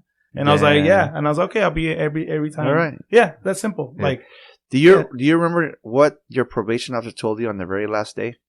Well, they would switch without even telling you. Okay. So by the time I knew when he was gone. Doesn't matter. The very last probation officer, do you remember what they told you on your way out? He told me, hopefully you learn from this and hopefully I don't have to see you again. Like that. Okay. Yeah. My probation officer told me, after speaking to your counselors and your anger management classes and your parenting classes, I've learned that all you ever needed was a hug. But I'm not going to hug you. Get the fuck out of my office. I never want to see you again. Oh, yeah. I didn't get that. And the reason I didn't get that... because you were there for a different story. Well, yeah. But the fact that he told you he never want to see you again, because he knows that we weren't bad people. Yeah, exactly. You know? He knows you weren't a bad person. But mine told me to get the fuck out of his office. He never wanted to see me again. And he never saw me again. Well, that's another thing, too. It was funny because I used to I remember having to stand in front of the judge as a 14-year-old kid, 15-year-old kid. Yeah. And having to, stand there in front and hear it all. But the good thing is I got lucky and I had a good public defender. Yeah. I'm telling you, she got me off to do. I mean, 30,000 is still a lot, but it's, dude, I don't have a record. Did that 30,000 go towards the cars? It ended up being less because those were estimates. Gotcha. So, but even then, it ended up being like $20,000 to pay off. Yeah. So literally, my checks would go to that for the majority of it. Yeah. When I was working, the majority was going to pay off my restitution or whatever, because I wasn't able to get my license until those fees were paid off. That was the deal.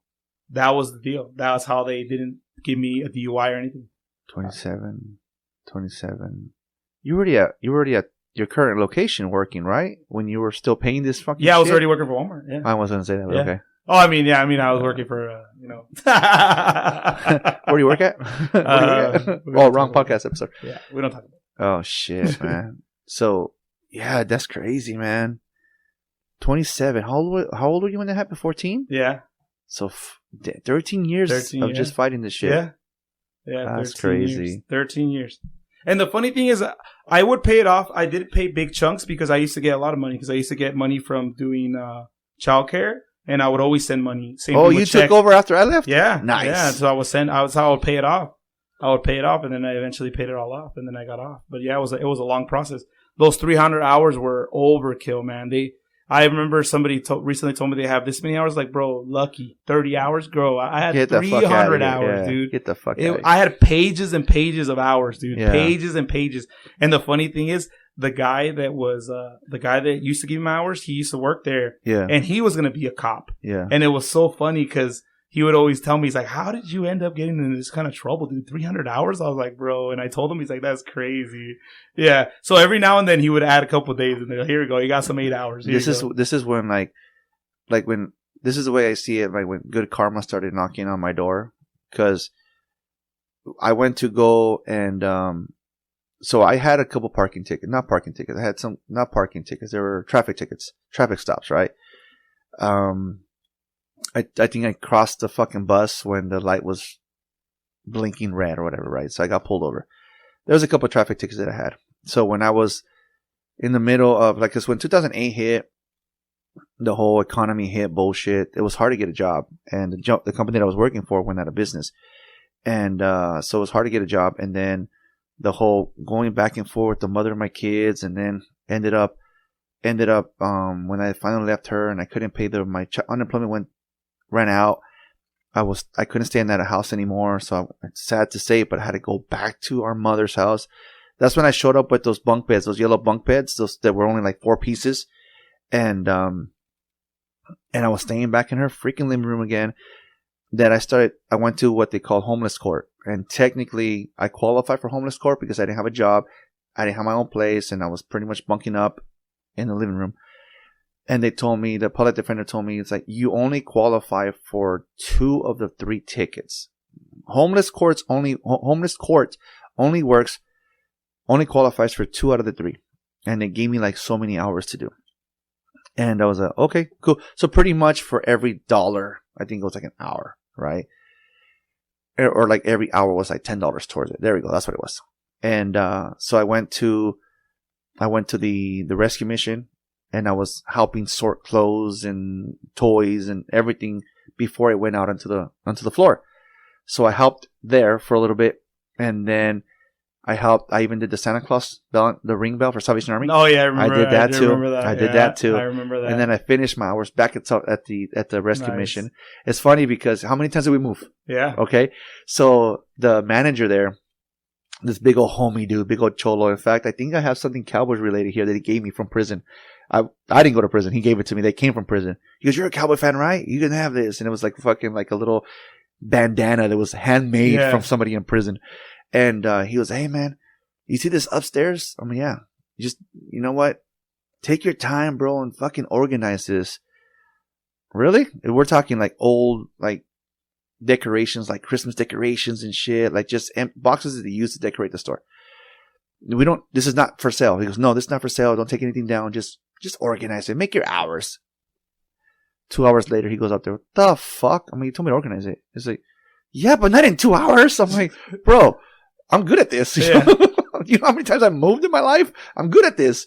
And so he was like, you know what? He kept me around because of that alone right there. Same idea.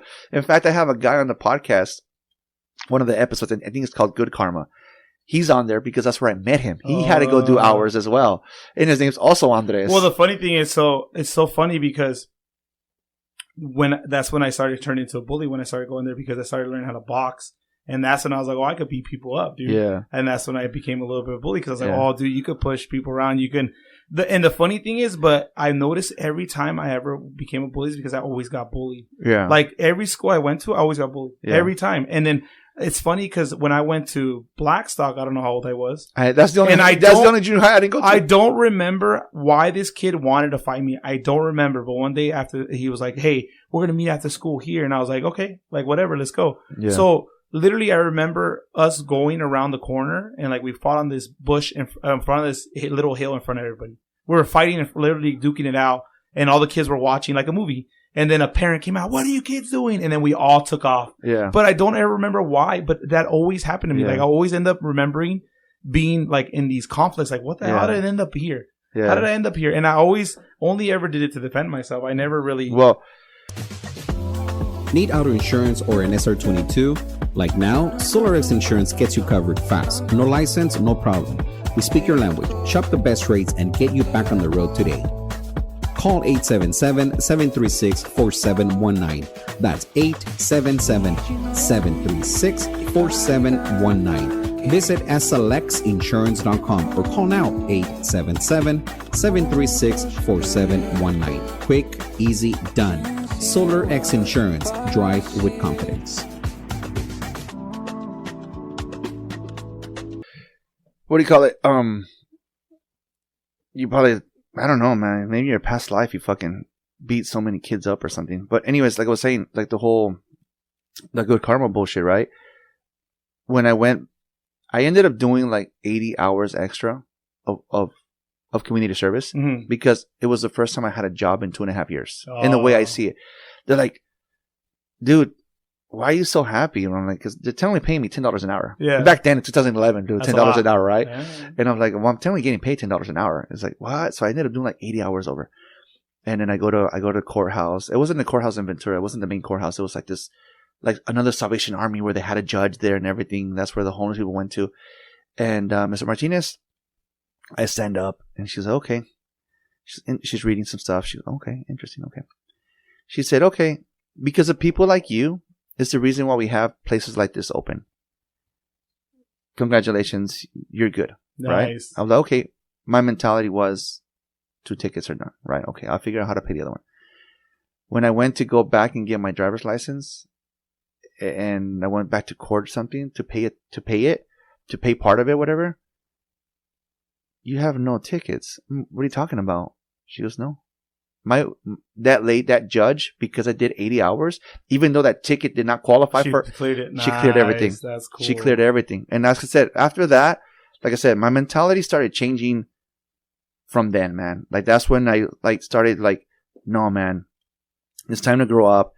It's time to stop thinking like this. It's time to stop, like Luis. You remember Luis? Yeah. Freaking Bill. So many times I borrowed money from that guy that I only paid him like $300. Yeah. And I started no, this is I need to eliminate negativity. I need to fucking start changing. I cannot live like this anymore. And that's when you guys came around years later, you're like, even Vero, our sister, the day she got in a fight on the phone with one of our little brothers, I told her to hang up, to get off the phone, whatever. And we're talking to her. Hey, you can't let it get under your skin. Relax. She pounded 5 Mike's Hard Lemonades in 5 minutes. No joke. She got fucking all wasted. Sugar. Pretty much. Isn't that what you used to get drunk on? Mike's Hard Lemonades? Me? Yeah. Or what was it? Smirnoffs? Shut the fuck up, dude. You used to get drunk off. Hey, I'm not bringing up your past, bro. I'm bringing up my past. What are you talking about? So she, she the next morning she was so embarrassed and that is one thing. That is one thing I remember, being embarrassed all the time. Dude, that's one thing I remember. What did I do? Oh my God. So she wakes up the next morning and she's embarrassed because she got drunk. She let her anger get the best of her and she was upset and she was, fighting with them over there. And then she told my wife, I'm so sorry for how I behaved yesterday. I let it in. And my wife said, yeah, I've seen Andy get like that too. But then Meadow was like, you know what? The old Andres would have gone over there and punched him in the face. Mm-hmm. And then my wife was like, you know what? This Andres you guys all talk about, I've never seen him. And like I said, because after 2010, that's when I kind of I need to stop thinking differently. Negativity.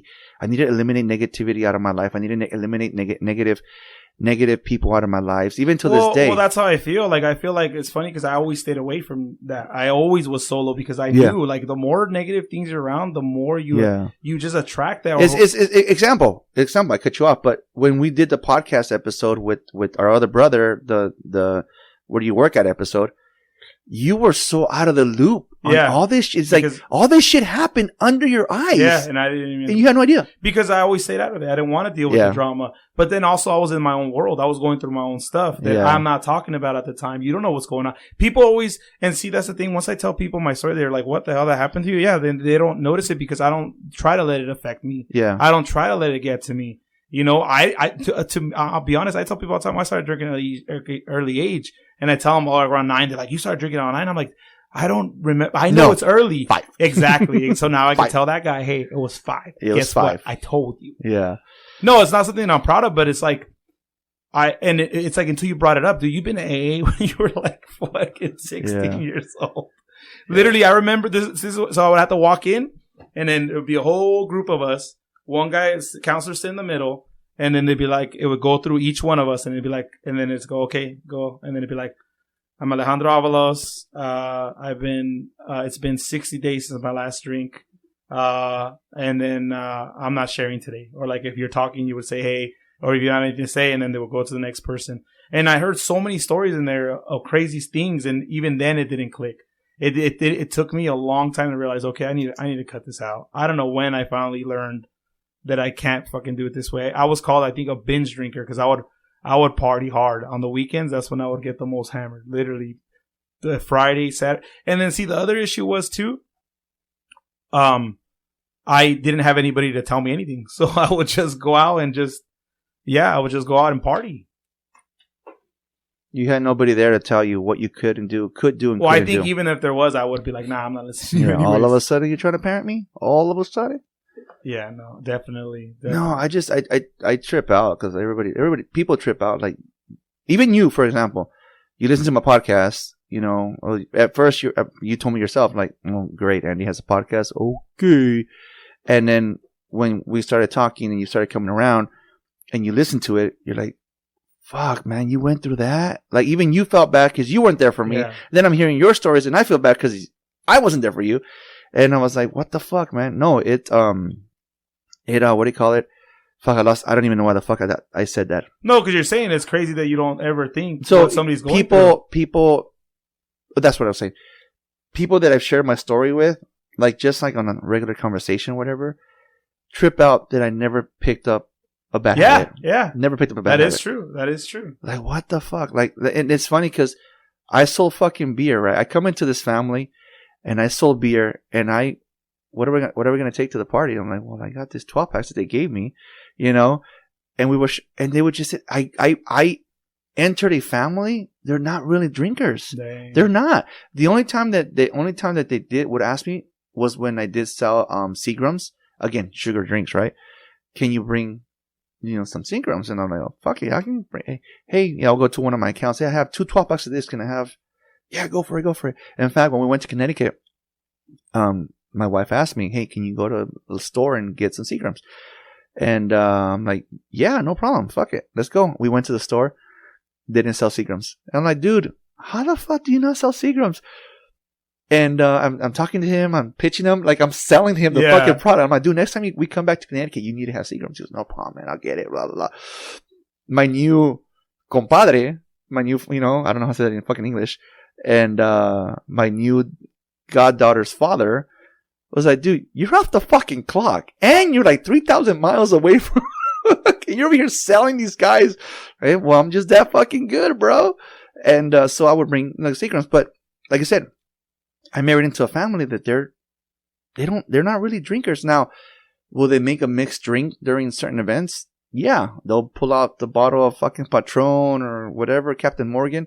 But when it comes down to like beer, like the only one that drinks beer used to drink beer is my father-in-law. And, but no, man, not into, I sold beer for 12 years and never like my neighbor bought all my fucking beer because I don't drink it. Damn. Now that I don't sell beer, he's like, vecino. No. Yeah, no, verdad. I'm like, sorry, vecino, I don't sell beer anymore. I'm sorry, bro. I don't have any more. Oh, man. You can see cause his sister, I'm putting him on blast. His sister, they're older people, right? His sister is not a fan of him drinking. And so it felt like a drug deal. Cause he was, vecino, you have a 12 pack? I'm like, yeah, I have whatever I had right at the moment. He's like, okay, ¿cuánto? And I would tell him the price. How much? And okay, give me fucking $10, give me $20, whatever depending on what it was, right? So he's like, okay, can you go put it on the brick wall? See the little brick wall right here outside the window? I would get my money in the front yard and I would bring the 12 pack and leave it on the fucking, he didn't want his sister to see him fucking drinking beer. So that means you've never gone to work drunk, hungover. Nope. That's insane, dude. Never. Dude, I party so much sometimes that I would literally go to sleep and wake up still drunk because that's how much I drink. I would literally wake up and walk to work drunk, and then then by the time I'd be with my shift, not at Walmart when I used to work at Home Depot. Here, and even like when we do go to places and they have alcohol, I know my limits. Okay, the last time I went to go play golf. I took my own drinks. I took my own, like even a buddy of mine said, hey, can I get a shot of that? Nope. I bought these. These are for me. You guys drink beer. I'm drinking these. These are mine. I knew by what time, what hole I need to start drinking water. I know my limits. So I know that I can get to hole 15 and drink up until hole 15. By the time I start hole 16, I already know when to start drinking water. Or even if it's a 9 hole, I know that I can drink up to the 7th hole and then the last 2 just chug water. But when like I said, when it comes down to like drinking, okay, give me another one. I'd rather do it at home. And then like New Year's Eve, the wife and Nick were sick, so we couldn't go to the family thing because they get together every year. Yeah, we couldn't go because they were sick, and I respect the fact that my brother-in-law has an infant child. We don't want to get that baby sick, right? And that night, I had one drink. That's it. My wife and I had one fucking drink and that's it. Fucking we just sat there, watched the movie until fucking midnight hit. That's it. It doesn't catch my attention. It doesn't like, Well, it's funny because I remember when I was done with the program, right, when the 12 steps, I remember the counselor was real cool. Like, he was like, oh, homie. And I remember one time I was already working at Walmart at the time. And I saw him and I was like, wait, is that? So I went to him and he ignored me. I was like, dude. So I'm like, hey, you remember me?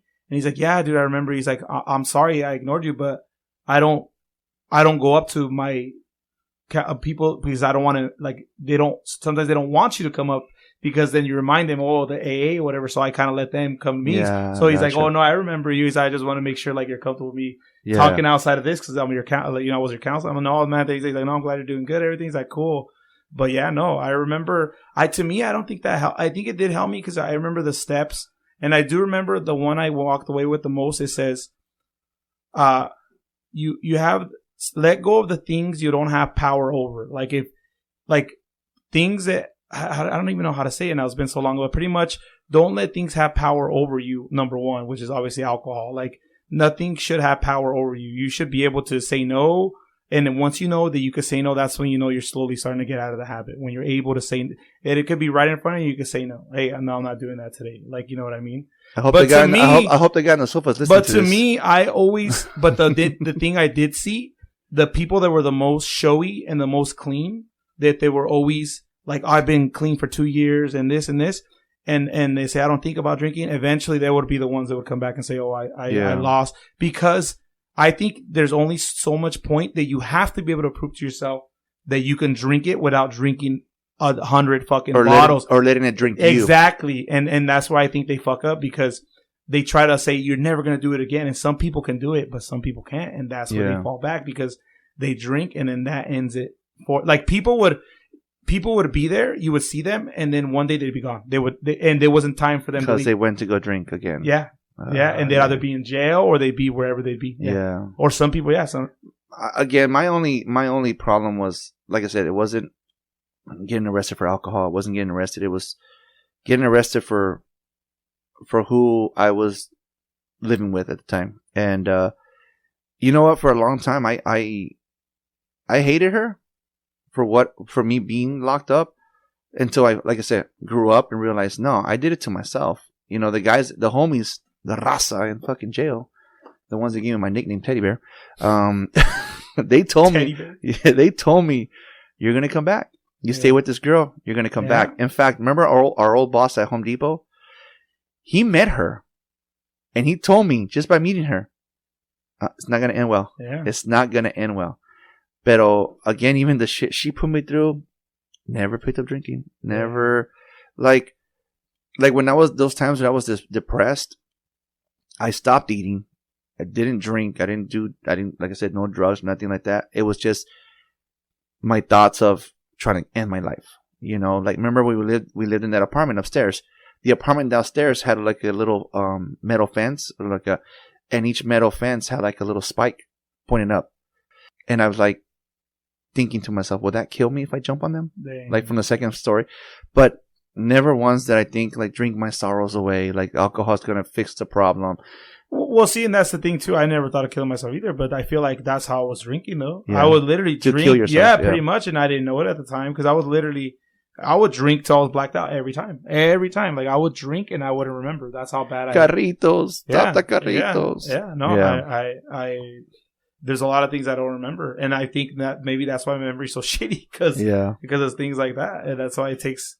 Yeah, with the stuff I read or the stuff I learn, I could keep it, but yeah. You know what? It's a trip because, believe it or not, I've always had like I don't know, like the mentality of I don't want to let you down. Like I always felt that you were a lot smarter than me. You know, because come on. You know. and then I was talking to my wife the other day because you said about like I remember that one day you couldn't figure out your. I'm like, dude, you don't use GPS? You're like, no, I don't know how to fucking use it. Well, what do you mean you don't know how to use the fucking Google GPS? Yeah, you just fucking take off and use it. So I just fucking take off and use it. I'm like, what the fuck? And then I'm very. The way I learn is the hard way all the time. Yeah, like that's the way I learn. And then there's something else that you did, like the whole, like you said, dyslexic, right? Whatever. Yeah, that's what you got. Yeah. And I'm like, well, people like it's because I want you to do this. I want you to pull up what dyslexia is, and you understand how hard it is for me because I don't sit there and tell. Because, for example, I didn't know because I was really smart, but I didn't know for the beginning of a lot of my school, I was in special ed.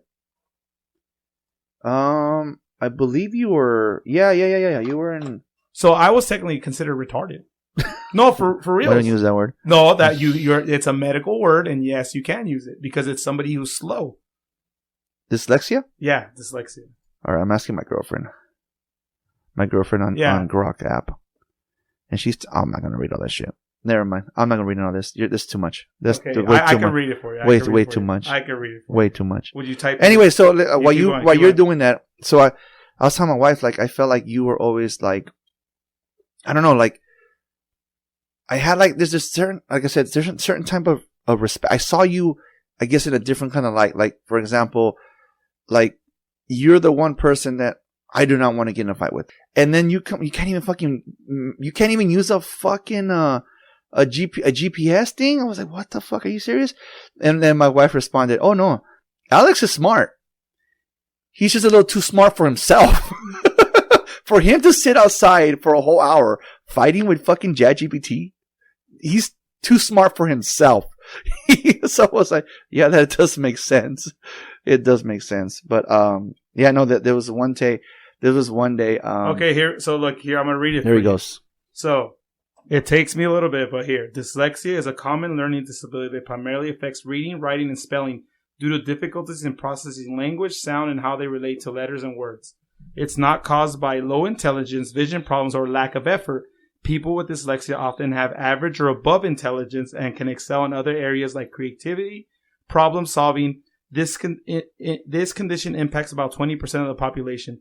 Symptoms typically appear as trouble reading, difficulty spelling words, challenging and understanding to read, especially in reading in slow elaborations, whatever that means, problem pronouncing words, learning new vocabulary, advancing and reading aloud activities. So when I was in school, whenever I would read out loud, and the kids would be looking at the teacher like, where is he reading that from? That's not on the book. Yeah. They'd be like, what is he reading? Because I would see the words and I would finish the rest of the sentence in my head before I even read the rest. Yeah.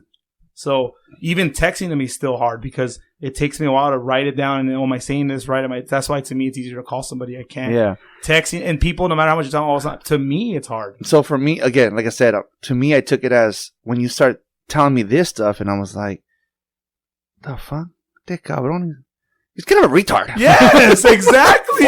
he read a lot. What the fuck? So I started looking back, and I was like, dude, I'm like the Mexican Forrest Gump, dude. I'm like because I end up in these weird situations or these weird places, like for example, I didn't tell you this story. So I went out one time out of the blue, just without planning to do anything, just out of nowhere, dude. I ended up, and I just go with the flow. So like, whatever. So I don't smoke anymore, but I went to the bar. I was drinking. When I drink, I smoke. That's why I don't like to drink either, because I quit smoking a long time ago. So I wanted a cigarette. So I said, you know what? There was a guy, and I said, hey, I walked up to him. He's going to give me a cigarette. Hey, and then he gave me one, and I'm leaving. I'm already gone. And then a girl grabs me, and she goes, you're coming with us. And I was like, I looked at her, and I'm going to tell you right now, 10 out of 10. But I was like, I don't know you, dude. Like, I'm not, and I'm come on, dude. For this, I don't know you. And then, so I'm walking away. She grabs me. And she looks me dead in my eyes. She says, and then she's like, you're coming with us. And that's when I thought, oh, maybe she's not comfortable. Maybe she doesn't know these guys, right? In my head, she's not comfortable. So I get in, and it's 3 dudes plus her and me. So I want to take my car. I'm going to take my car. Like, no. And I was like, oh. So then I'm thinking in my head, okay, why am I doing this? But I said, something's telling me I just got to go. So I go with her. So then it's kind of hinting that she's not comfortable, but they think I know her. So they start backing off like, oh, so they kind of think we're a thing. And so in my head, I'm like, I'm going to just watch her. I'm not going to drink. I'm not going to party, right? Whatever. Yeah. Nice. So we go out to the middle of nowhere, dude. And I'm thinking, they're going to get me. I got to start thinking how I'm going to get back. Cause it's only 15 minutes away. I could run back. I'm already planning in my head. Shit goes sour. I'm going to run this way. But we're driving down a dirt road in the middle of nowhere. And I'm thinking in my head, what did I get myself into? We drive up. There's a garage. The garage opens. Boom. There's a party going on. Music. I'm okay, cool. So I'm chilling. This girl's being crazy, but I'm watching her. And so guys are kind of hitting on her doing these things. And then they would look at me and I'd be like, and they would stop. So I was like, okay. But then as the night went on, this girl's a party girl. So she offered me some substance. I said, oh, I don't do that. And she said, well, I'll put it in a place you might like to do it off of. And I said, you know what? Let's go ahead. So then, yeah. We got to keep this PG-13. Yeah, PG-13. So then, from there, it went sideways because one of the guys ended up going crazy. And she, you know, she being a girl, she got crazy on him. So she runs at this guy. This guy popped her on the chin. Ooh. The cleanest knockout I've ever seen. Dropped her dead weight. Boom. So then I go get her. I'm trying to help her. Then I go get this guy. I tell him, dude, you need to get out of here. These guys are going to kill, but whatever. He leaves. I take him out, walk him out. I'm going checking on her. I hear him come back. They beat the shit out of him, dude. Damn. His face was unrecognizable. And I felt bad because I didn't think about it. I could choke it out, but I was so worried about her. Yeah. Right? But then that's the kind of situations I end up in. Do shit like that. But if I wasn't there, I don't know what would happen to this girl. Yeah. Like I'm telling you, randomly. And that's just one. There's been so many times. Like, for example, you know where I ended up the other day? Just the other day? Just the other day. Oh, fuck. You want me to show you where I ended up the other day? I didn't even tell you. Oh, I know. I showed you. But I didn't show you. I ended up at a Kings game in the second row of a Kings game. This fucking all guy. Because I'm like the Mexican Forrest Gump. Because I was nice to this guy, everything. He's like, oh, dude, you want to come to the game? I'm like, sure. I'm thinking, oh, whatever. Boom. Everybody's telling me, dude, that could be a serial killer. I said, you know what? It could have been, but because I didn't think about it. He like wine and dined me, dude. We went to VIP. We sat in the front. He knew everybody there. And I thought about, I was like, maybe this guy is a serial killer, dude. This is what he does. Life is like a box of chocolates. You'll never know what you're gonna get. My wife hates when I do that shit. But that was pretty good. Yeah, I have a long list of stories that I can't even get. I mean, man, to think of all the things that I've gone through is crazy. Yeah. And then they all haven't been good. I'm telling you, dude. I'm going to tell you right now, the thing I want to get across, and I don't know if we were PG-13, but it's not just guys that rape girls when they're drunk. Girls do the same thing. Oh, yeah. It's literally works both ways. Trust me. I mean, I've been in plenty of situations where it's been the opposite. Come on. The thing, only because he said on this podcast, but what homegirl did to our brother, what my baby's mom did to our brother, that was rape. Yeah. That was rape. It's just that he fucking fell for it. He fell in love. I mean, shit. I mean, I get it. It is what it is. It happens. She took advantage of him. That's just one example. Look lately how many teachers are getting arrested because they're getting caught having sex with kids, with 16-year-olds, 15-year-olds. I mean, to me, and to touch back on that, to me, that's another reason why, to me, I feel like she took my manhood away because every time she did me dirty was with the kid, was always with the kid. It was never with an adult. And, so it's like. Yeah, but that's something to do with her. Like, no, 100%. Well, obviously, yeah. It's like I said, it took therapy for me to realize people are the way they are because of certain things, family, whatever. In fact, she did, one of the last times I talked to her, she was going to therapy. And she was, hey, Andy, my therapist told me that I need to reach out to you. I'm like, why? She's like, because you never believed me when I told you that my stepfather raped me. Mm. You never believed me. And you know, that happened. And you know, every time, like I said again, you never believed me. So I told her, I'm like, it's hard to believe someone when they see them and you run up to them like you haven't seen them in years. And you hug them. Yeah. It's hard for me to believe that. I told that to my wife. And you know what she told me? That guy that you ran away from, when you see him in public, I say hi to him like nothing ever happened. Yeah, well, I did the same thing because you're embarrassed. Like, what do you say? Yeah. Dude? Like, what do you say? You don't want to tell anybody. Yeah. And then, see, to me, it was always more of a thing where, like, oh, everybody's going to think I'm a little bitch. Like, you know what I mean? Or I'm young. I'm telling you, dude. I'm telling you, like, you guys stay the night and you're like, hey, we feel, what's the word? Overwhelming? Inconvenience.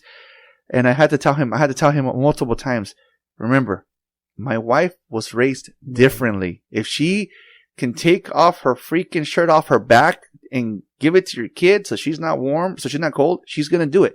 We were raised differently. And that's what you were saying. I have to understand that. I need to learn to understand that. Yeah. Because like I said, and so my son we had our nephew to come spend a night, and then my son's friend came to spend a night, and then this guy comes to visit. He brings his kids, and then we invite two of our other brothers. They came, and then come last minute, everyone spent the night. So we were in bed doing a head count. Holy shit, we have like so many people in the house today. A full fucking house. My oldest took his his Trundle bed into the office because he wanted to talk to his girlfriend, so he wanted his privacy. And then they put both beds together in my son's room. So then the teenagers came and slept in the guest bedroom because they were playing with the PlayStation and computers and all this bullshit. And you were like, we're being an inconvenience. But no, you're not. Because like I said, they were raised different, man.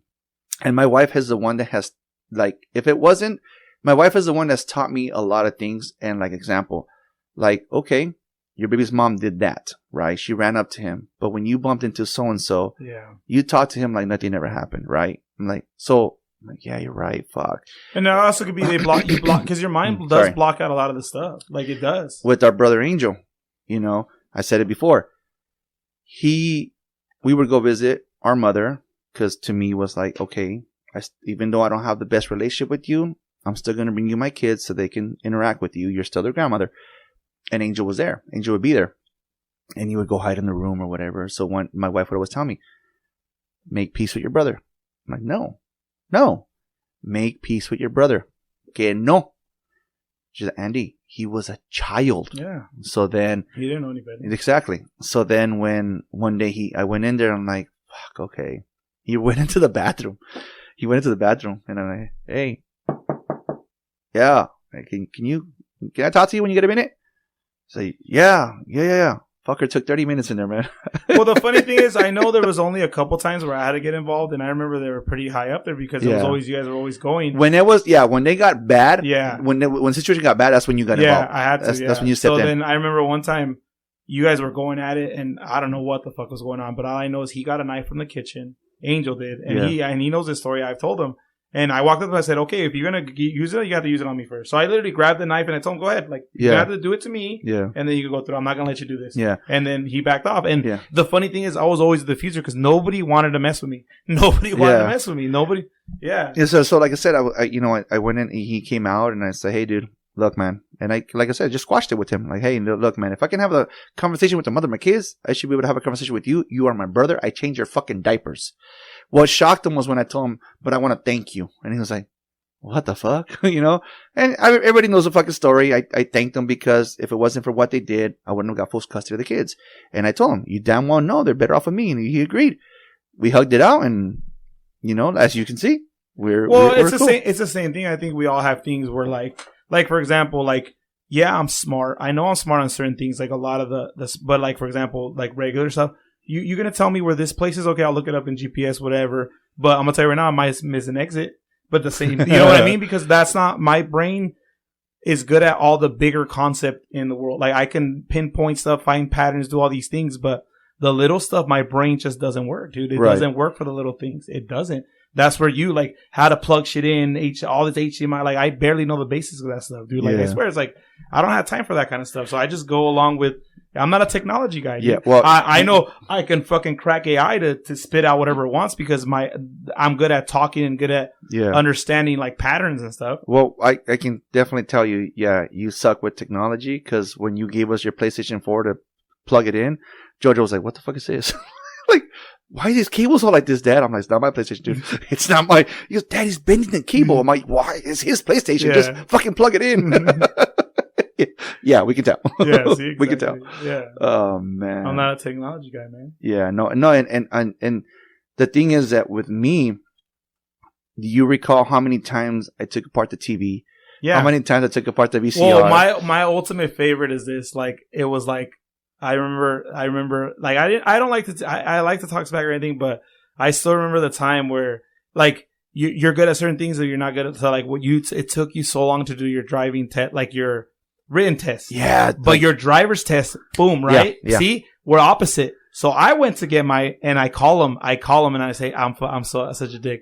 I call him and I say, hey dude, I just failed my test. I was like, I don't know. He's like, dude, don't worry about it. You get this many chances. I'm like, how many chances is this? I'm like, dude, you're an idiot. I passed it on my first try. Boom! And you're like, oh, you're such a dick, whatever, blah, blah. But karma, because then it took me 3 times to do my fucking driving test. And you know what? I remember. Yeah. You're right. Yeah. My wife took you. Did she? And you failed. Yeah. And you blamed it on her? Yeah, I was like, it's her fault. She did it. She cursed me. That's right. That's right. Now I remember. That's right. My wife took that was like the second one. Yeah, I already had failed the first one Yeah. I did, and then I did it again, and that's when I passed it. Yeah. Karma. Yeah, it was. And I thought to myself, that's what I get. That's what I get for talking shit. My reading level wasn't the best back then to it is now. See, but but again, you're saying, oh, you like to read. I was forced to read because they said this is the only way you're going to be able to retain. You have to keep reading because, and even then it's not always, I'm telling you, no matter what, I still read words and I read them. The boys can read circles over me, dude. Yeah. Like they're like, they'll give me like, Dad, can you at least read the Percy Jackson books? And I'm like, okay. And because those are kid books, so it's a lower level to read. And somebody told me like, those are 6th grade reading level. And I'm like, oh, assholes. Yeah. But it's still. But hey, when I'm doing the judging. Well, yeah, but then that's another thing with us being where we're at. Like, I had no choice but to spend my day at the library. What else am I going to do? We didn't have technology. We didn't have anything sometimes. So guess where I would be? If it wasn't, what me and my other brother used to do is we used to go to the movie theater and we would spend all day there.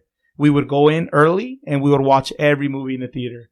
We would literally watch every movie because we would go in, time them. This one's going to be over at this time. This is going to be, so we would literally hop to all the movies. Legally? Well, I mean, I can, I plead a fifth.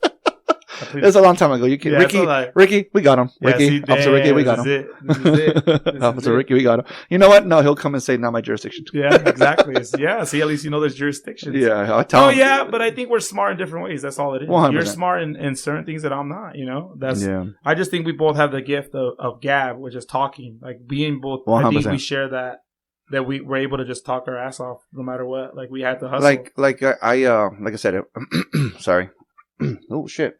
Like I said, in sales, why am I good at sales?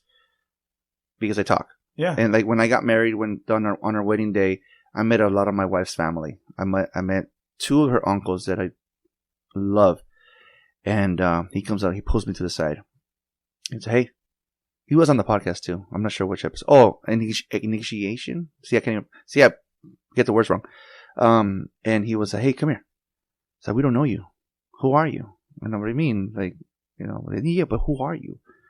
Okay, well, I was born in Oxnard, this and this and that. What do you do for a living? I work for Harbor. I can say Harbor.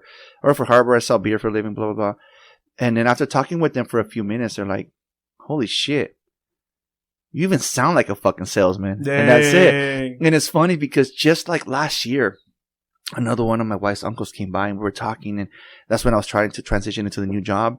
And I told him, yeah, well, hopefully by by a certain day, I'll be a state employee. And he told me, he says, you know what, mijo, I'm so sorry. I've never asked you what you do for a living. And I'm like, oh, I'm in sales. She's like, oh, you must get along with Roy. And my wife's like, yeah. Well, it's funny, like, because, we're talking about drinking and stuff. So I worked at a retail for a long time, and it's funny because I'm the only one usually that they call to get like a homeless guy out or a drunk guy. And that's the thing I always notice. I'm like, dude, I always end up, and now I've been more open to like kind of leading these guys to a better thing. Like, I'm not a big believer in religion or anything, but I feel like, anybody who could find something that's more like Jesus, God, whatever you could find, as long as it's helping you, and I don't try to push people towards anything, but these last couple of times where I ran into these drunk guys out of nowhere, dude, in the middle of the night, I tell them, like, dude, you gotta stop doing this. And I tell them, I was where you were at. I literally tell them, I used to be like you. I used to do these things. Dude, you gotta snap out of it. You gotta stop doing these things, But also, this is the one thing I'll tell you. I've noticed that I never noticed I was different or that I had a different upbringing until I remember this clear as day. So we're at work one time and there's an emergency. Like everybody's panicking. So I go up to the front. I'm a manager at the time. So I go up to the front, see what's going on. There's a guy ODing in the restroom. So I run in and everybody's just standing there. And I'm super confused. Like, why isn't anybody doing anything? Yeah. And everybody's shocked. So then I'm like, you know what? I just run in and I just know. I don't know. I learned CPR a long time ago. It's been a while, but I know I can't do the breath, but at least I can keep his heart going. So I know at least pump his chest. That's all we're doing. So I jump on, start pumping his chest. Another guy goes and gets a mask. Boom. We start doing CPR. And this is how I knew that most managers are not really to the level or they've never been through stuff because everybody's panicked. So after everybody's like kind of like, cause a lady's in there yelling. the top of her lungs as I'm doing this. He's gonna die. So everybody's freaking out. Everybody's on the ambulance. Everybody's on the phone. And I just run in. And mind you, at the time it's Christmas. I'm wearing a fucking Santa hat with a fucking bell on it. And I'm literally doing CPR. So after we have like a discussion, like, oh man, I can't believe that happened. And then one of the managers that's in there was like, dude, who's that guy that ran in there just started doing CPR? And I look at him, I'm like, dude, that was me. He's like, that was you? I'm like, dude, I ran right by you. Yeah. But that's how in shock they were of not ever being in a situation like that. And I've been in plenty where shit like that happens. But it's also because I've been fucking drunk in the middle. No, 100%. Like, I've shared the story already on the podcast before, but I don't think I've ever told you. There's this lady when I used to have the La Puente territory, which is what we live in, but I was like, the store's down the street here, right? And there was this grocery store, and the lady that handled certain department, I'm gonna say it, was a bitch. 100% was a bitch, and she was really mean and stuff. So I always avoided her. I won't edit that part out. I fucking won't. Your son's not here to check my language, bro. Anyways, so one day, like I said, I've had this store already for like 3-4 years, and then, like I said, I avoided her like the plague, bro, because she was always mean. Like, she wouldn't let us touch the dolly. We needed the dolly, you know what I mean? Yeah, I get it. Yeah, she wouldn't let us touch it. And just one day, out of nowhere, I was like, "Fuck it, hey, ¿cómo está?" And she was like, "I have cancer," and she starts fucking crying. I was like, "She had breast cancer." She had. She survived. She's good. Nice. And I'm like, oh my God, I'm so sorry. I'm like, fuck. I just, like, this lady that I've been avoiding for the past 3 fucking years, I'm over here hugging now. Like, what do you do when someone just, like, and because it's funny, because one day we were leaving that same store, and she rolled by, and me and my family were walking, my family and I were walking out of the store, and she drove by, and she honked, and hey, ¿cómo estás? And then, oh, I'm good. She kept on driving. And then my wife looked at me and I'm like, oh, that lady was a bitch. And she was like, doesn't look like it. And I told her, and that's when I told her what happened, the story, the same thing I just told you right now. And my wife's like, what do you do when that happens? I'm like, I don't know. I just gave her a hug. I mean, what the fuck? And see, again, my wife has learned that you can just say hi to somebody. How you doing? And it's like they know in a way that we've been through it. Yeah. We've been through it, so they can... Well, it's like smart shit. Here we go, smart shit. So, if you really pay attention to things, I'm telling you, you match people's vibe or frequency or whatever. So, if you're in a bad place, you're going to attract people that are the same level as you. People that are in a bad place. And so, you start hanging out with people that are more where you want to be. And to see what they do and see how they get there. That's when you start learning is because they're doing the right shit. They're helping people. They're doing things. And that's all you need to do. Sometimes, like, for example...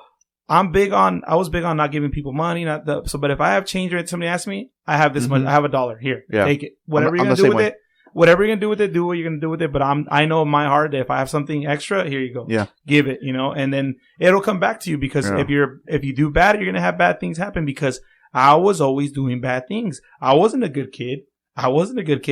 I remember setting trash cans on fire. I remember getting in trouble. I remember throwing rocks. I remember doing a lot of Spark plugs at car windows. Yeah, exactly. Doing stuff like that. Putting the jumper cables on the train tracks and letting the fucking train sit for hours. Yeah, we fucked up. We did that shit one day. If you're pretty close to the intersection of the train tracks, nobody do it, kids. Don't fucking do this. But if you need just 2 connecting wires. It doesn't have to be jumper cables. It could be like a speaker wire. It sends the current and it goes through and it lowers it down. It drops the ding ding ding ding ding, and you let it sit there for fucking hours, and then you fucking So I know. I think the cops pulled up and they fucking found the wire, so they fucking cleaned it up. I don't ever take anything because I feel like I got what I deserved. I got karma. I got my karma. Yeah. It is what it is. You hurt people, guess what? You get hurt just back, if not worse. And again, I have an episode called Karma, and then I have an episode called Good Karma because I explained the shit that I did as a kid that bit me in the fucking ass. And, we have to, if we do not learn from our fucking mistakes, then we're going to continue to receive fucking bad karma. And then where are we at? I even realized that when, you don't realize you're not yourself sometimes either. The whole time you're not you, or you become somebody to please somebody else. You just don't see it. Like when I was literally 300 pounds up until 3 years ago. I was 300 pounds. Really? Yes. No shit. I was 300. When I started fasting, that's how I lost 80 pounds in a month. Yeah. And everybody thought I was on drugs because I lost all the weight because I started fasting. I started fasting. See, that tells you how long we haven't talked. Oh shit! I didn't know that. Yeah. Oh yeah. I thought you knew. Yeah. No. Yeah. No, because when you started coming around, you were what you are now. Because that's when. Yeah. Because that's.